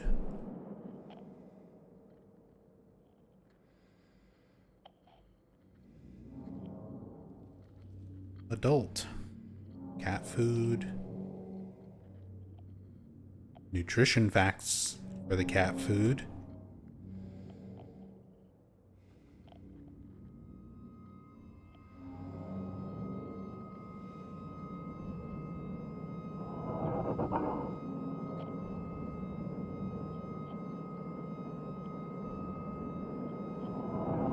It is almost readable.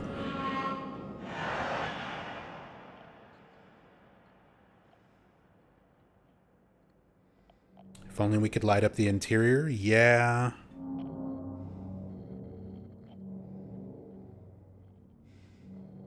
No way of cheating in the flashlight early, is there? There probably is with other mods and stuff. And I think there are some free cam mods, other than the one that I have installed, where you can adjust the lighting. Give me just a second. Let me double check here all the commands that I have with this mod. Okay, so activate free cam. I can move, I can look around, move vertically, tilt camera, reset tilt, reset rotation, speed up, slow down, teleport to current flycam location, hide game UI during flycam, toggle pausing the game world. I can hide James. I can speed up time, I can slow down time, I can reset time to default. Disable character models. Disable inputs to the free cam.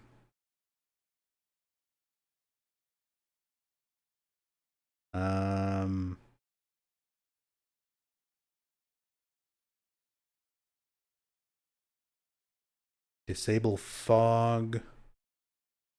Simplify lighting. Oh, for reflections. Global illumination method. Dynamic global illumination method. Simplify lighting.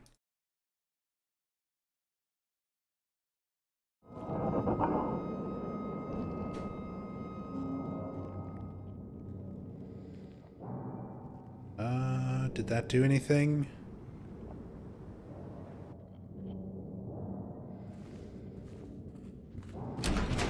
That fuck up my lighting out here? No, I don't think that did anything. Actually, James's model might be brighter now. Like the shadows on James are not as dark. Model kind of stands out in the shadows a little bit more.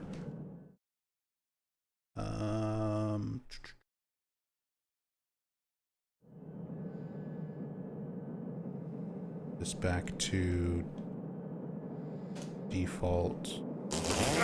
No, that didn't do anything. Time has an effect, or does it just affect animation speed? It's just your animation speed.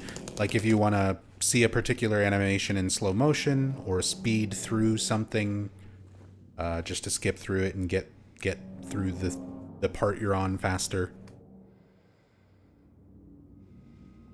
But yeah, nothing that seems to work for lighting. Liv, thank you so much for the 15 months. Welcome back. Thank you, thank you. Setting off another alert.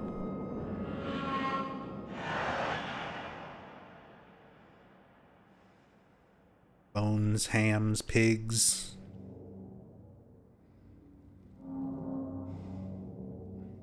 Various colored balls. And that is the Brookhaven teddy bear, where you get the bent needle.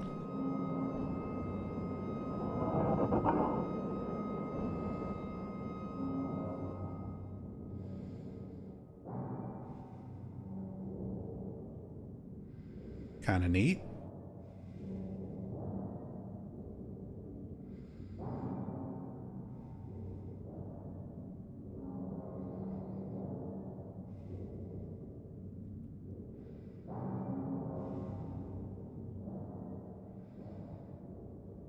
Okay, no Minmos.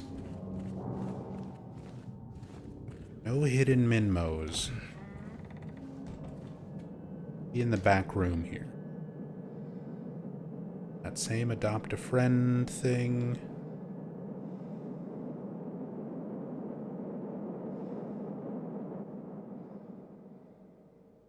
Boxes. Here's the first half of the dog key.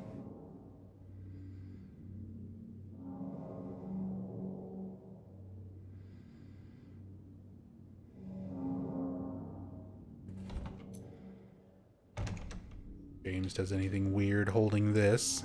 I love his pose.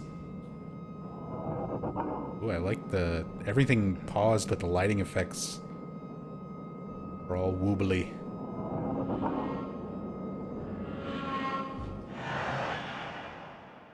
All wiggly.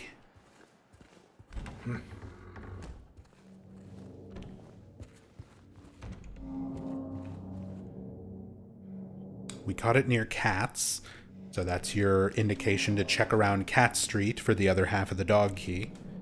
Should have never brought it here. I don't know what to do. I know it's there, sitting and staring. Can't let it out, can't walk away, won't let me go.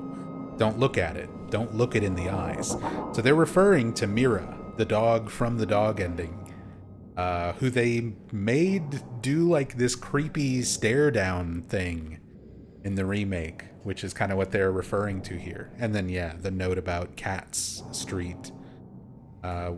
Ironically, Cats Street, where you get the dog ending key.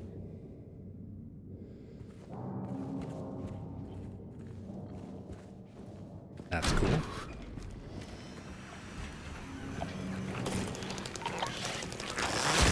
Get out of here. I'm exploring. Looking at things. Actually, before I break this, you can see there is the channeling stone in its wonderful detail.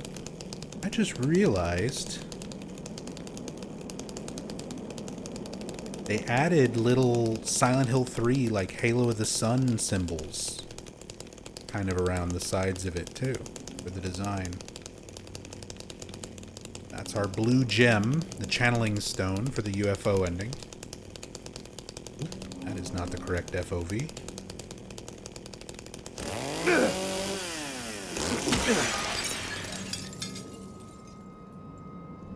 James doing any kind of goofy poses.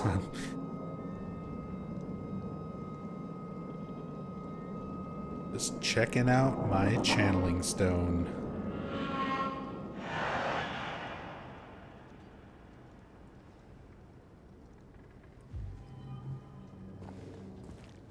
It's gonna get us the UFO ending.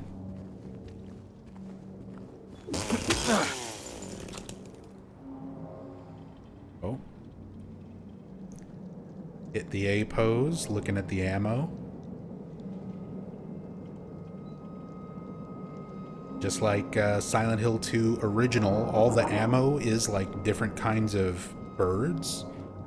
So the handgun ammo, the shotgun ammo, the rifle ammo, they all have different like birds on the packaging. This one is penguin.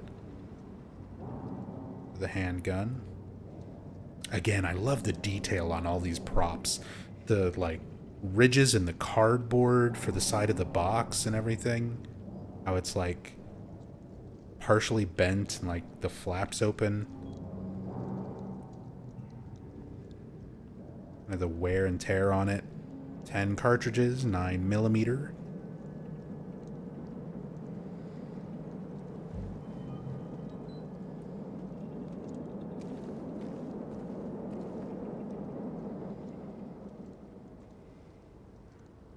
Silent Hill, New England. See, this is one of those things that's kind of interesting. So there's a lot to talk about actually here. A couple things. So 1899, first of all, is like the founding thing. So that goes back to Toluca Prison and a lot of historical Silent Hill events for this police force. The Silent Hill Police Department. They're non-specific about the state, even though we've already seen newspapers and things that say Maine, and for all intents and purposes, Silent Hill is in Maine. But when they started dropping hints as to like where Silent Hill is in the original games, this was like the most specific they ever got. That there were books and things you could find, assets that would say New England. So they kind of do the same thing like that. And the police department emblem itself has the halo of the sun, little cult symbols, as part of it. See? They're like incorporated into the design. Little parts of the halo of the sun. And then the statue is Jennifer Carroll. Once again. Saint Jennifer.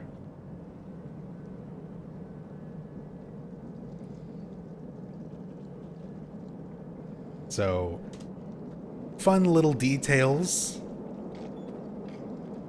in the design for the police emblem.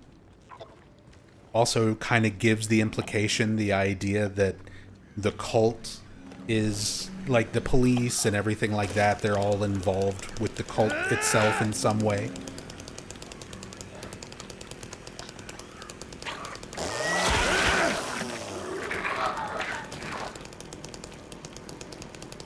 You have a 6-digit phone number, which is not a thing.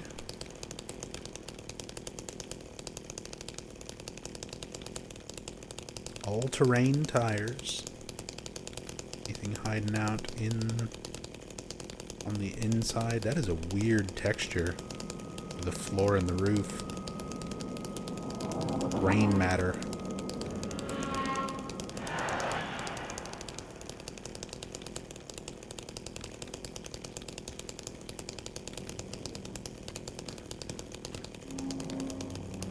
Baby's closet. Nobody puts baby in the closet. Oh, especially when the store is not rendered.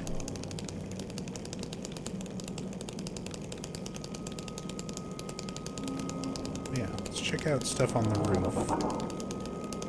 Anything up on the roof of the jewelers? Is there hidden UFOs? Is Mira the dog watching from the rooftops? No? Peeking out a window, making sure, looking at everything.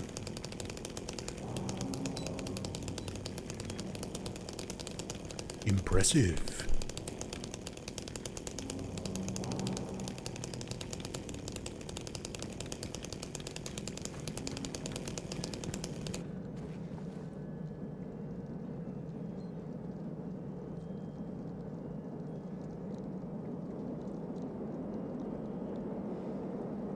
RHO something?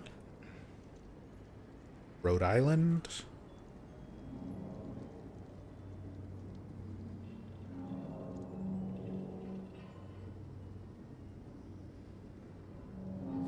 I don't think these places are mentioned on the map. Nah.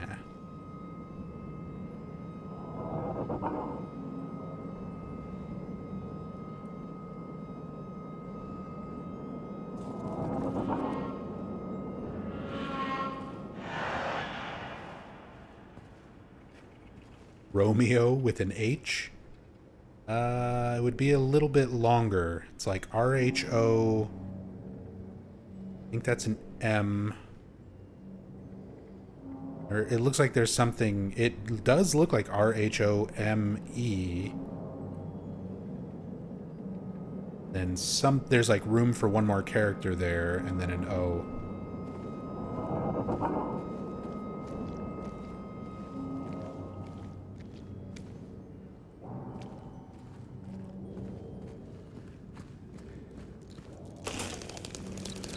Creepers.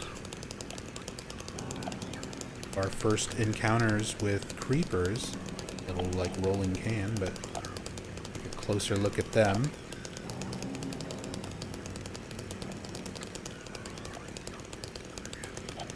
Basically the same as the roaches that we saw in that trash can. in the dumpster right after picking up the radio. Just bigger. But yeah, they were using the same model and everything. Basically just big roaches.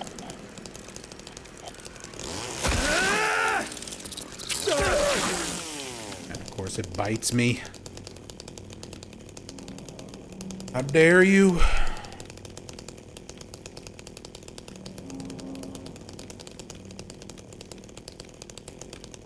Get little bits and pieces of it left.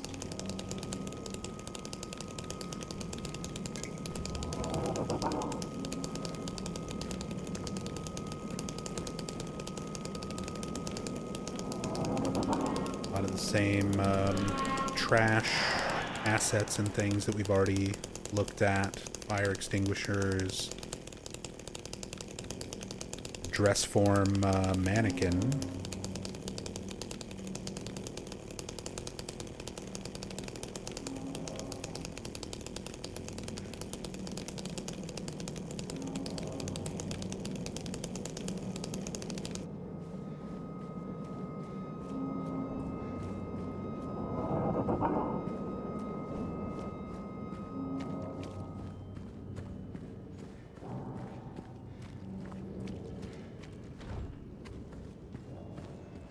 Neighborhood cafe. Silent Hill, Neely Streets. Locked out phone number. Help needed, part full time. Lots of help wanted, help needed signs, which if you assume the town is basically becoming abandoned, potentially in reality, which is how it's described in Silent Hill 1. That, like, all the young people moved away, basically only the cultists stayed behind, and the few remaining people who weren't involved with the cult were getting, like, freaked out. That's according to, like, how Lisa Garland describes it to Harry. Silent Hill 1. So if you would assume people are leaving the town, even if it's not, like, abandoned the way that James is perceiving it, the way we see it as the player, there would still be a lack of people. A lot of places are hiring.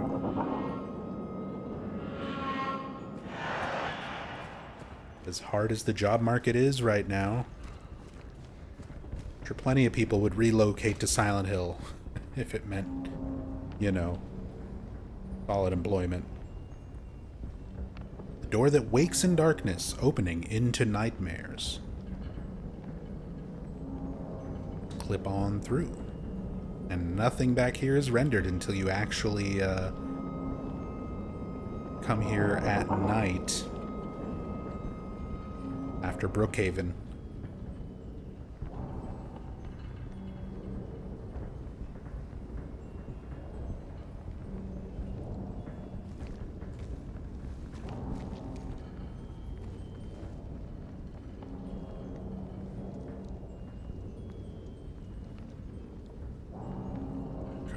Nothing really hiding around this one. Oh. Baby and Kids Superstore. One of the few license plates that is not a Bible verse reference. Nice rims.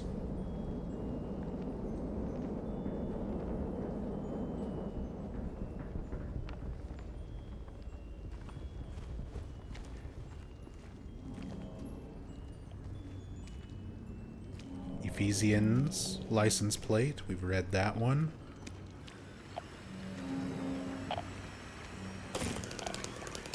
I love groovy music.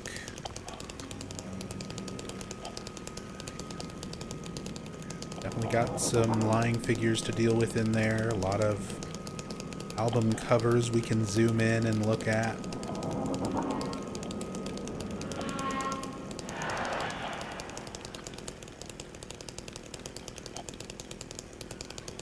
Or so I thought.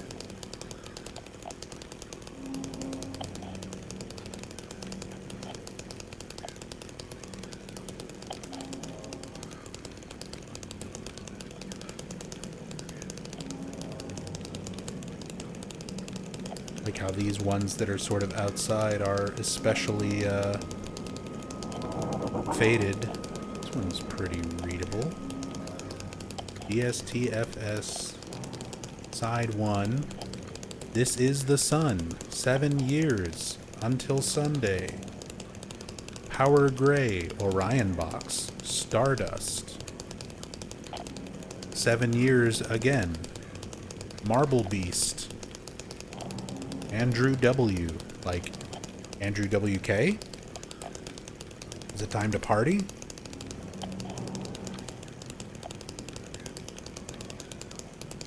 Seven years reprise. Coelophonics? Celophonics? Our mission statement.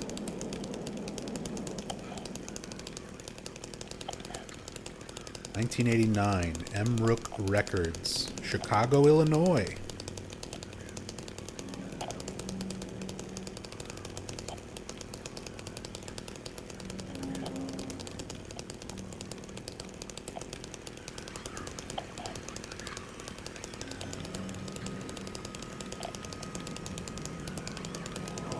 Hello Monday.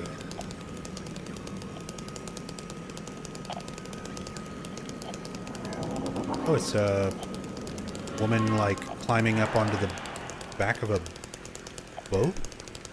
Like a handle there and like a cushion and like a swimsuit. Wasn't sure what I was looking at first. Another copy of Hello Monday back there. Perriand Records. Hearthlands Atlanta. That's the second Georgia reference. There's a license plate for Georgia on one of the junk cars that we looked at in part 1 yesterday. Equal Grace, Ted Williams.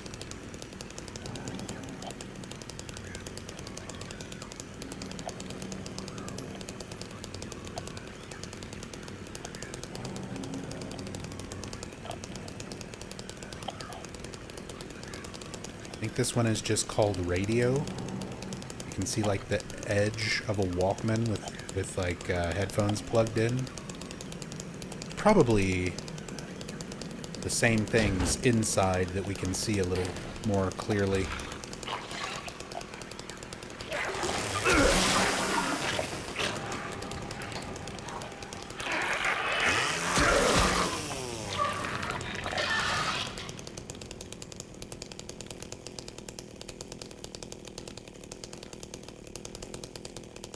Okay, put the chainsaw away, James.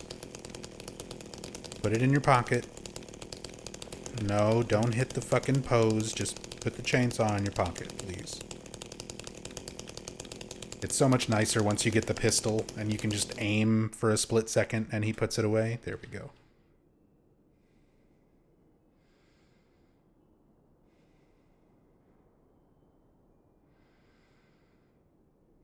Lands Atlanta, presented to Ted Williams to commemorate the sale of 500,000 copies. Perriand Records single Hearthlands Atlanta.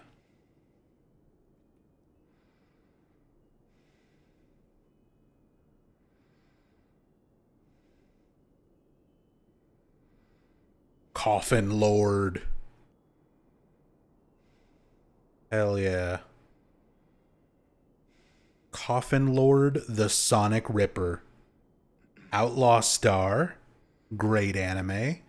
Afraid of Whispers, Dream Tomorrow, Wind of Fire, Budapest, and Call Me.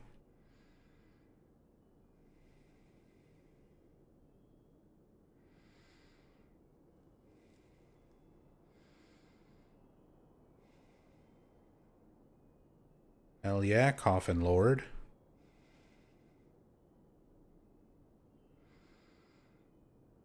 Goldstein Records, Alcahor, Orion's Box, Rockefeller Plaza, Baltimore, Maryland.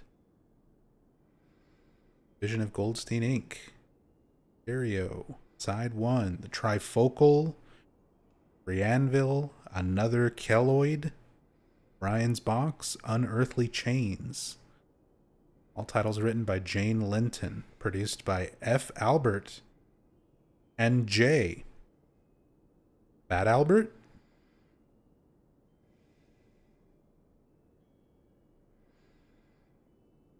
I'm assuming these are not real things.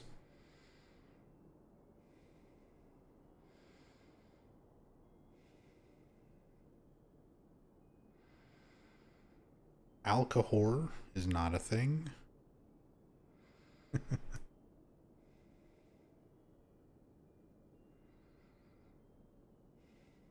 It's W. Andrew W. Just checking.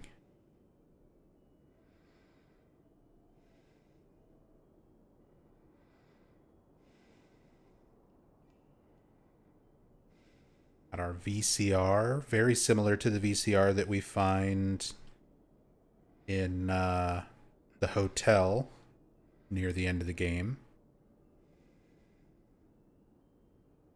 Love the details, the like dirt and dust and everything on the top, the handprints and smudges.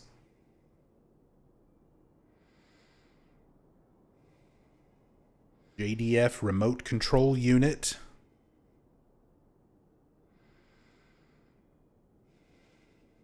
Which for some reason has days of the week. Guess if you're like programming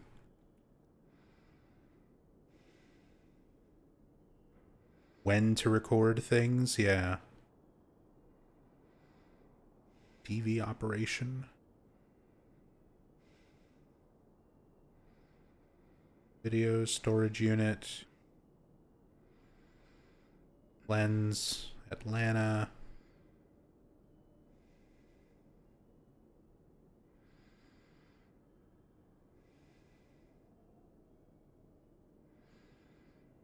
Got our headphones. They even have the right and left side of the headphones marked.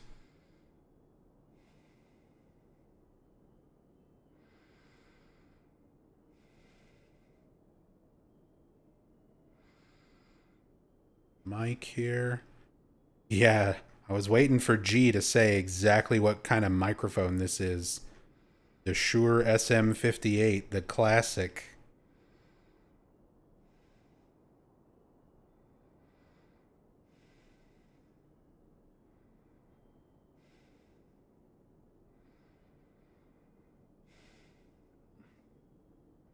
Quicksands.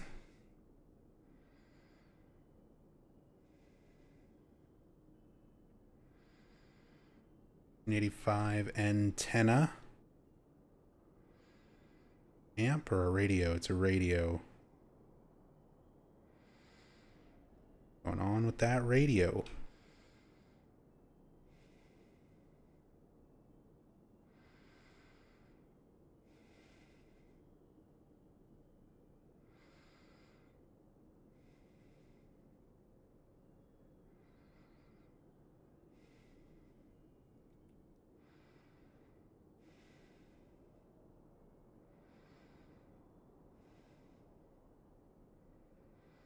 AM FM radio. Berland. Coffin Lord. Same few albums. Repeated. This one's different. What kind of weird long car is that? Like a squashed and stretched image.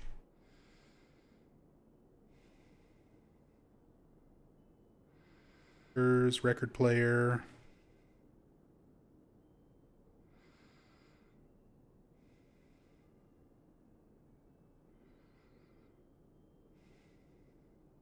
.33 and 45s.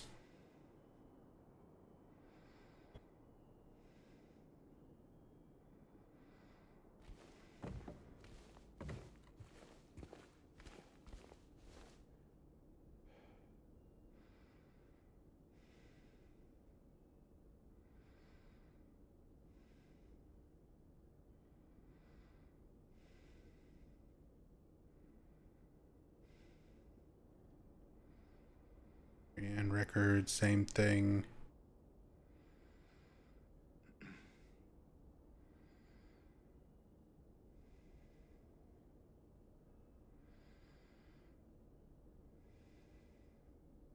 Something EX. That image feels vaguely familiar to me.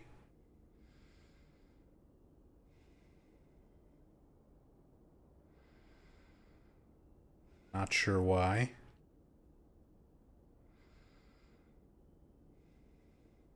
Heartlands Atlanta, that same thing.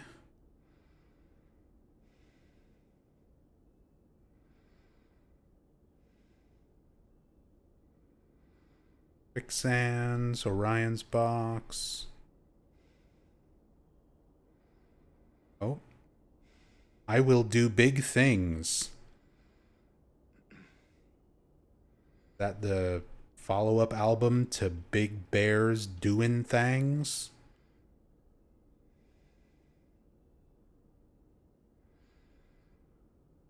Just somebody's butt?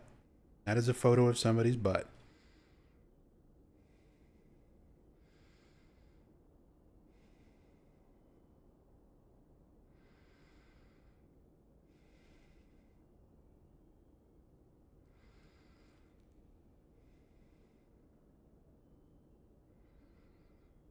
Got these posters.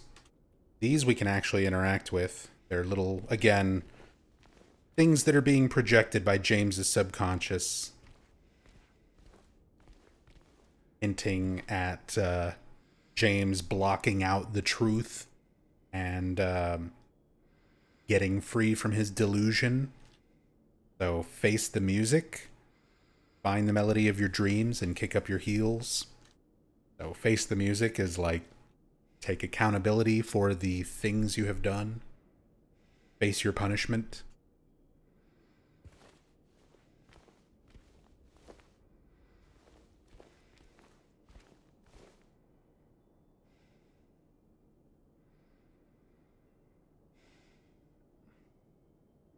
Coffin Lord. Don't quit.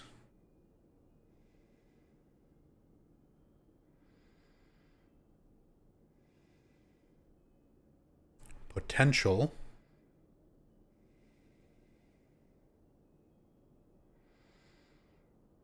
Oh, there's that image of the cars and stuff, not so stretched.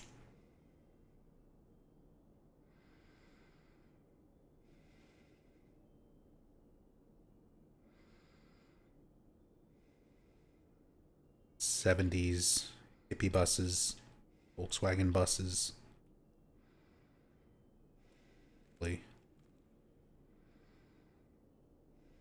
Did have the oh, it's just like a peace symbol. Oh, and they got like the mouth drawn on the front of it.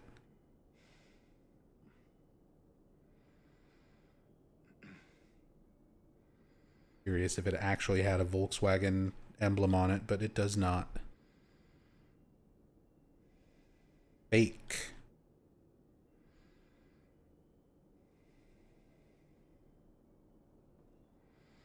Interesting silhouette. Addiction. So again, I feel like some of these are intentional. Things to reference James. Different aspects of James.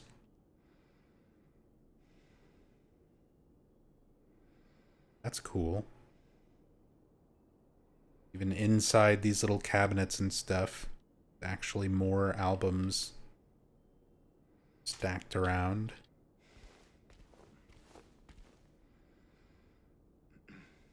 Yeah, there's the full cover. That one with the Walkman, the headphones. I Will Do Big Things.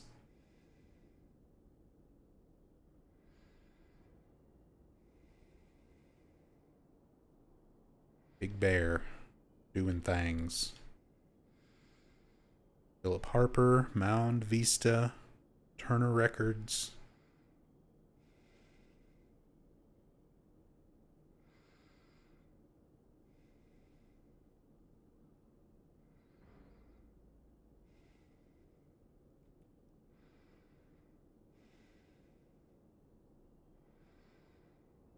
1994.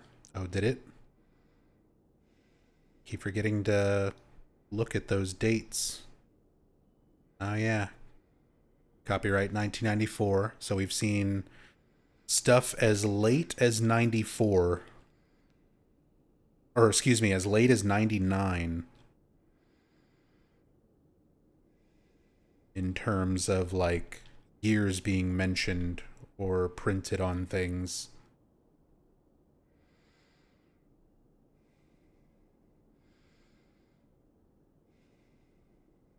Then we have 80s Dance. Lock it.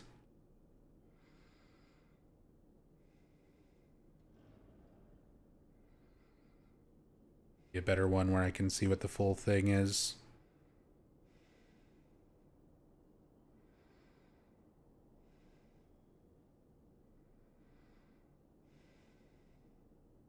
Afraid to be Great.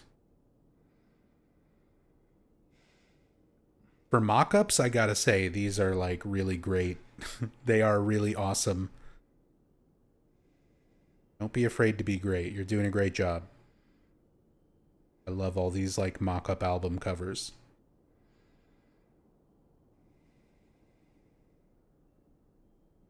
Like they feel like they could be real things.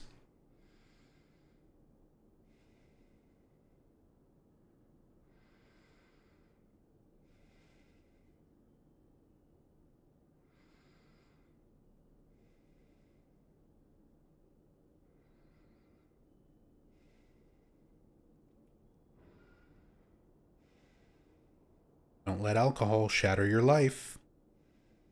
Again, another reference to James. James was an alcoholic. That's even in the original Silent Hill 2. You can find some dialogue when you examine alcohol bottles in Heaven's Night, where James talks about drinking quite a bit to deal with the pain and loneliness after Mary's illness.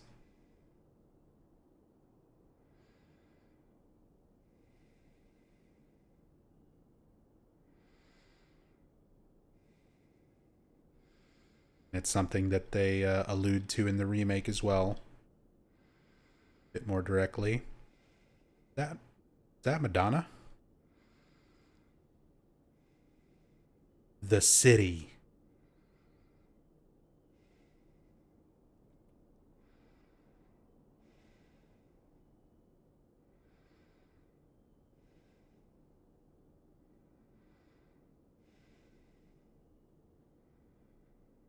All of the ones in the placards are like the same.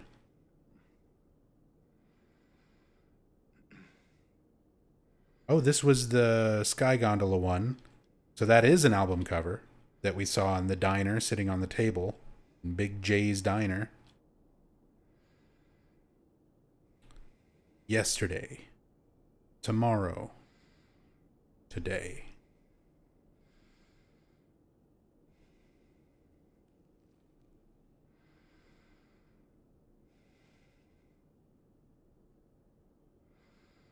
Copy of Quicksands. Oh, this was the one out front that I couldn't tell what it was. It's just like leaves, scraps of paper. And Arch. Schools have been something, a series of art talks. Authorities should, just like bits of newspaper. Surprised how legible some of this is. A lot of stuff that we look at, the text is like too smudged and blurred on the texture to really make it out. Some of these you can read like pretty clearly.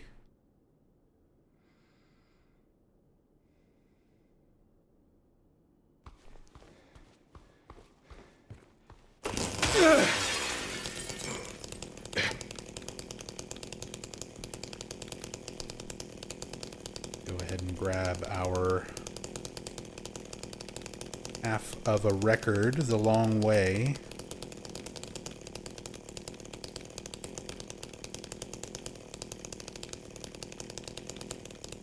glue.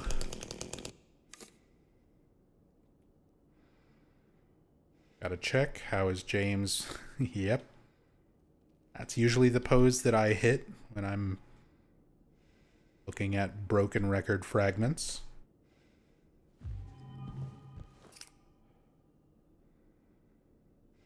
And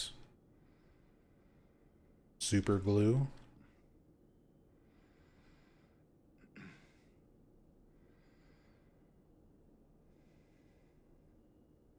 Instant super glue, extremely strong. Short-term correctable, ideal on materials. Ceramic, leather, wood, plastic. Notice how that does not list vinyl. You can't fix records like that. You can't. It doesn't work. For the sake of the game, it works.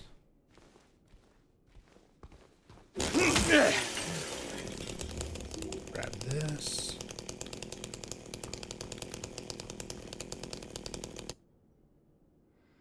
Music can bring you back to those wonderful moments you thought lost. Again, referencing stuff to James directly. This is something projected from his mind to be relevant to him. Because this whole puzzle, finding the record fragments and the glue and everything, it's all about repairing this record, repairing the jukebox, and hearing a song that brings back one of James's memories of him and Mary in Rosewater Park.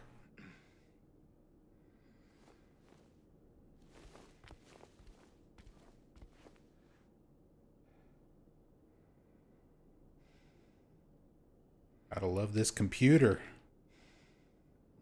Eggy. With a floppy drive still intact. Both sizes.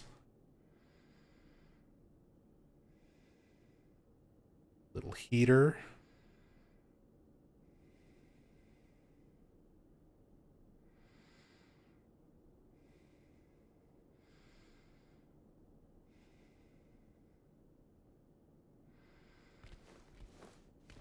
Do remember those computers vividly? Same. I had one not too different from that. I can remember installing games where you have like 12 floppy disks that you have to install one by one.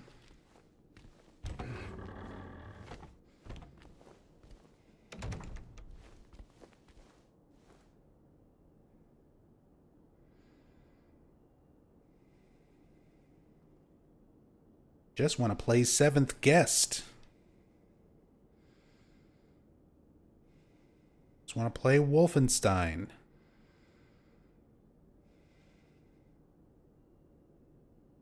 $1985. Tenna.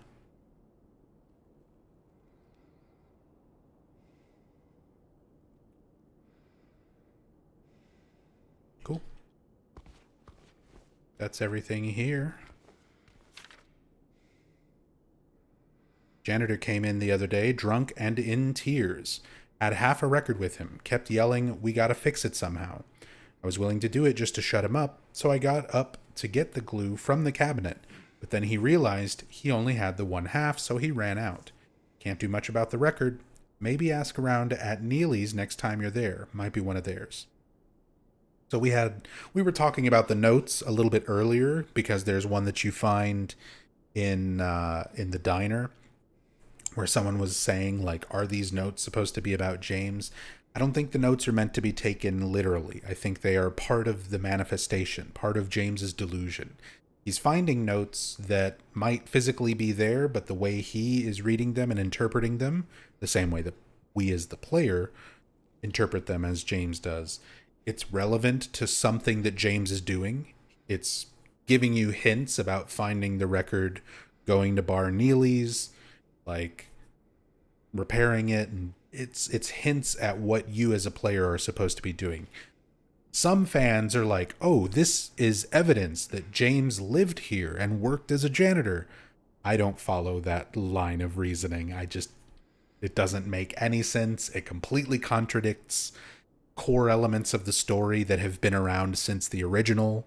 such as James and Mary not living here. They were only here for a very short vacation that was promptly interrupted by Mary's illness. So, like, these sort of things, a lot of fans kind of take them at face value, but they don't make sense like that. They have to be part of the delusion. They have to be things that are there in a lore context. It's there just to have James projecting something that is relevant about him and what he's doing. And from a gameplay perspective, it's there to lead the player into what they're supposed to be doing. So I don't think they're meant to be taken at face value. But again, if you're the type of fan who wants to do that and you enjoy doing that, by all means, have fun. Don't let me ruin your good time. Don't let me shit on your headcanon. Just don't post it on the subreddit or the wiki as a fact, you know? At least be aware it is a headcanon.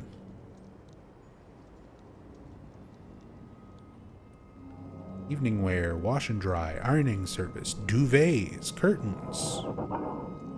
Same day service.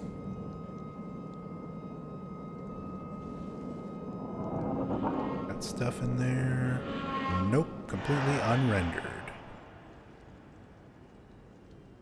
Fashion boutique.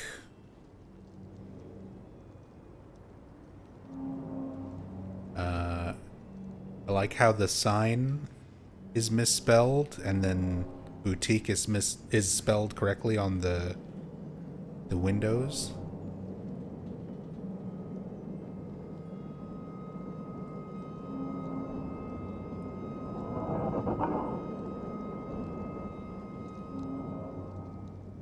What does that say?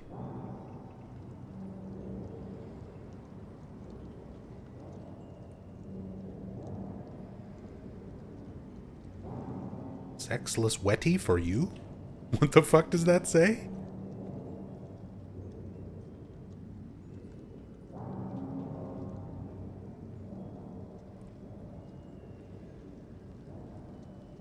a.m. to 2 p.m. Monday through Friday.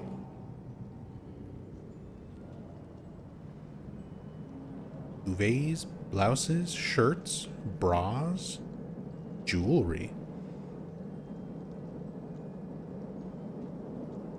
Creepy mannequins, dress forms, moth-eaten garments.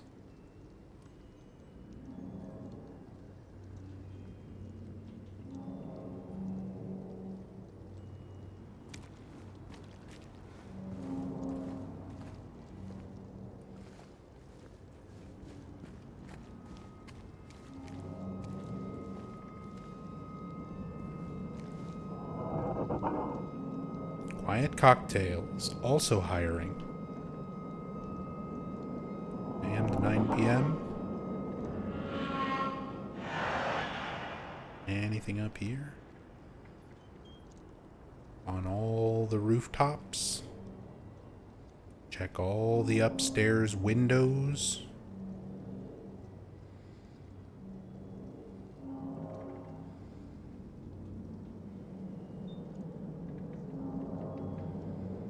Hey, Sasam.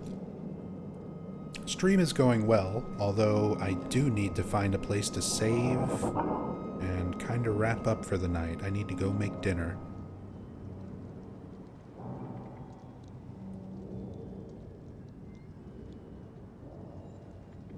Air International. There's some cool stuff here. Toluca Lake. Enjoy almost 60 acres of a picturesque retreat. It's the perfect romantic getaway. Certainly was for James and Mary. And that is a photo of Derwentwater in Keswick, which was the photo reference used in the original Silent Hill 2 for Toluca Lake. Lakeside Amusement Park. Spend a magical evening with Robbie the Rabbit, Kathy the Kitty, Huey the Horse, and Don the Duck. Fun times await. Not only do we get a Lakeside reference and a Robbie reference, but this is one of the few things where they actually acknowledge the other mascots of Lakeside Amusement Park. They're mentioned in Silent Hill 3, and they're mentioned in Book of Memories, and that's like it. Everything else only references Robbie. They never reference Kathy and Huey and Dawn. So kudos to Bloober Team for finally acknowledging the other mascots. The lighthouse. Take in the view. Let it take your breath away.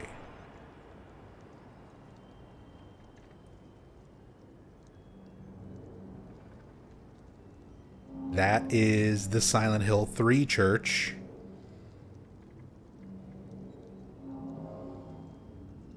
That is the Silent Hill 3 church where Heather confronts Claudia.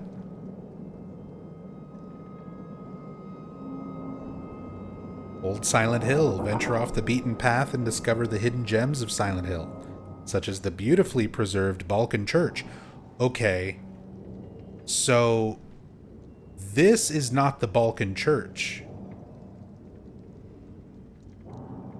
The church in Silent Hill 3 where you confront Claudia is not the Balkan Church. It's a different church. The Balkan Church is the Silent Hill 1 church where Harry meets Dahlia Gillespie.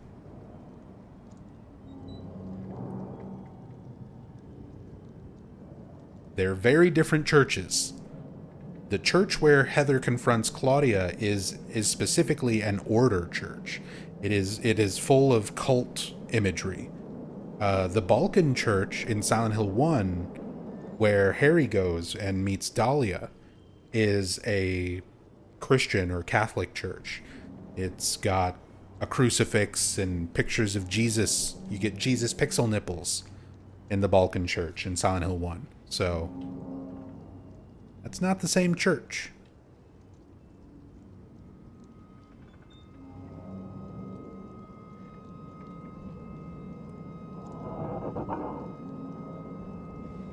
A lighthouse photo from 4. I think that's supposed to be a reference to, again, Silent Hill 1's lighthouse. But there is a photo of the lighthouse in Silent Hill 4. Like, Henry has a photo of the lighthouse hanging in his room. And it's kind of similar to this one. I don't think it's like the exact same thing, but it is pretty similar. That's a good catch, Liv.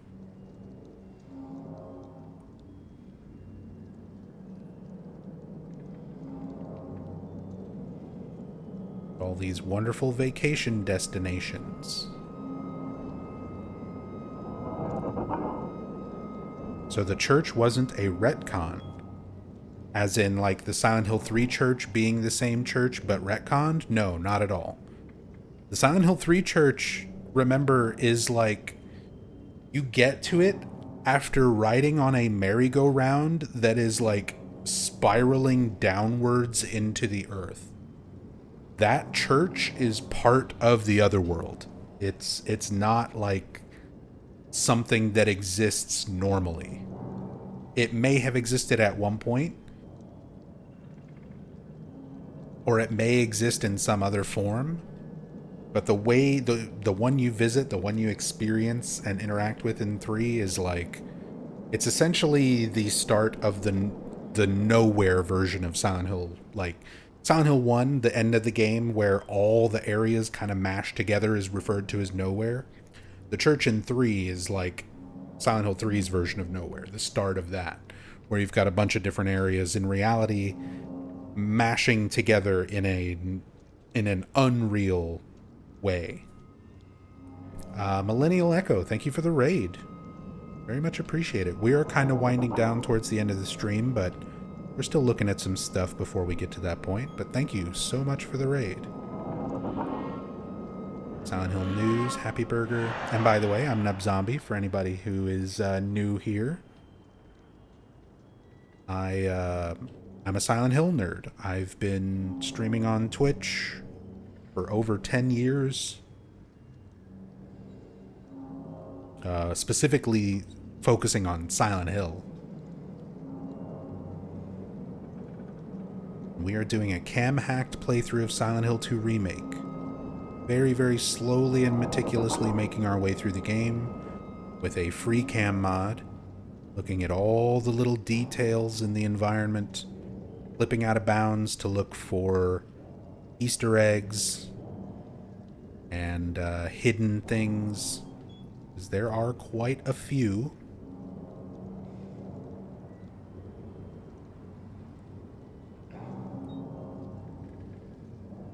Yeah, welcome. If you like Silent Hill and people who talk way too much about Silent Hill, you'll love it here.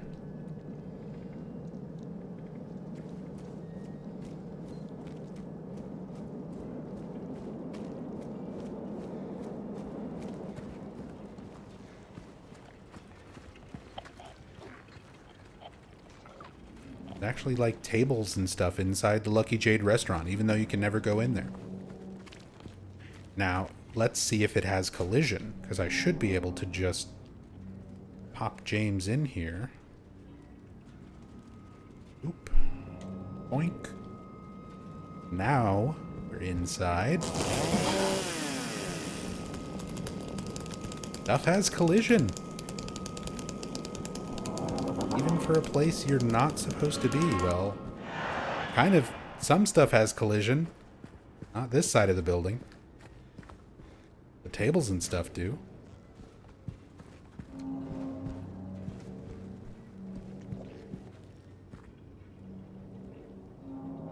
Wonder if they were originally going to do something more with that.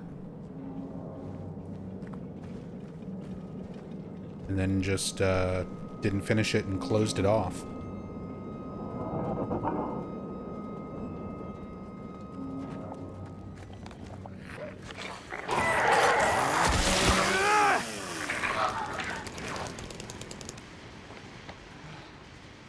Alright, let's go save at Neely's bar. Because, like I said, I need to go and make dinner. Somebody asked what was for dinner. So I'm having to be really, really careful about what I eat. Because I've been having a lot of health issues. High blood pressure, high cholesterol. A lot of stuff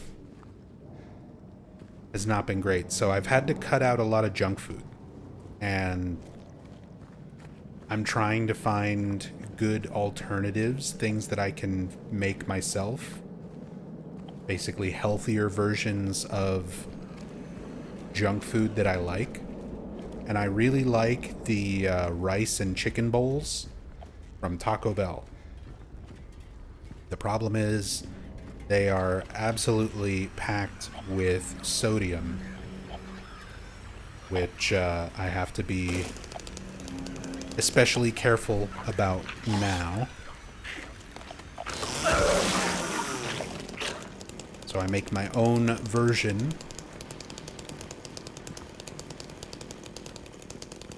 of those chicken and rice bowls.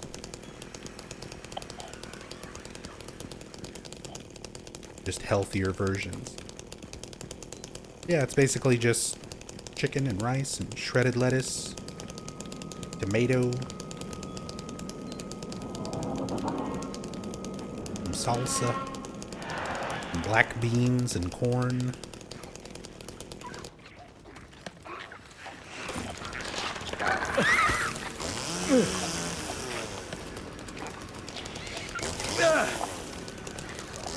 Come on, James. You can do it. I believe in you.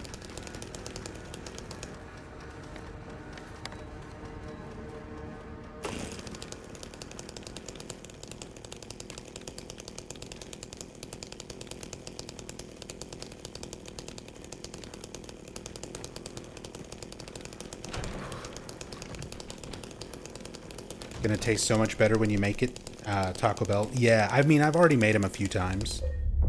So, they're good. They're definitely better in terms of flavor and more filling, bigger portions, and just more healthy. Way cheaper per portion. Just better. But, alright. Make sure... Save again, just to be safe. Zoom in on this. There was a stream here. It's gone now. But I'll be back tomorrow night, 9 p.m. Eastern, and we will continue on with Silent Hill 2 Remake Cam Hack Part 3.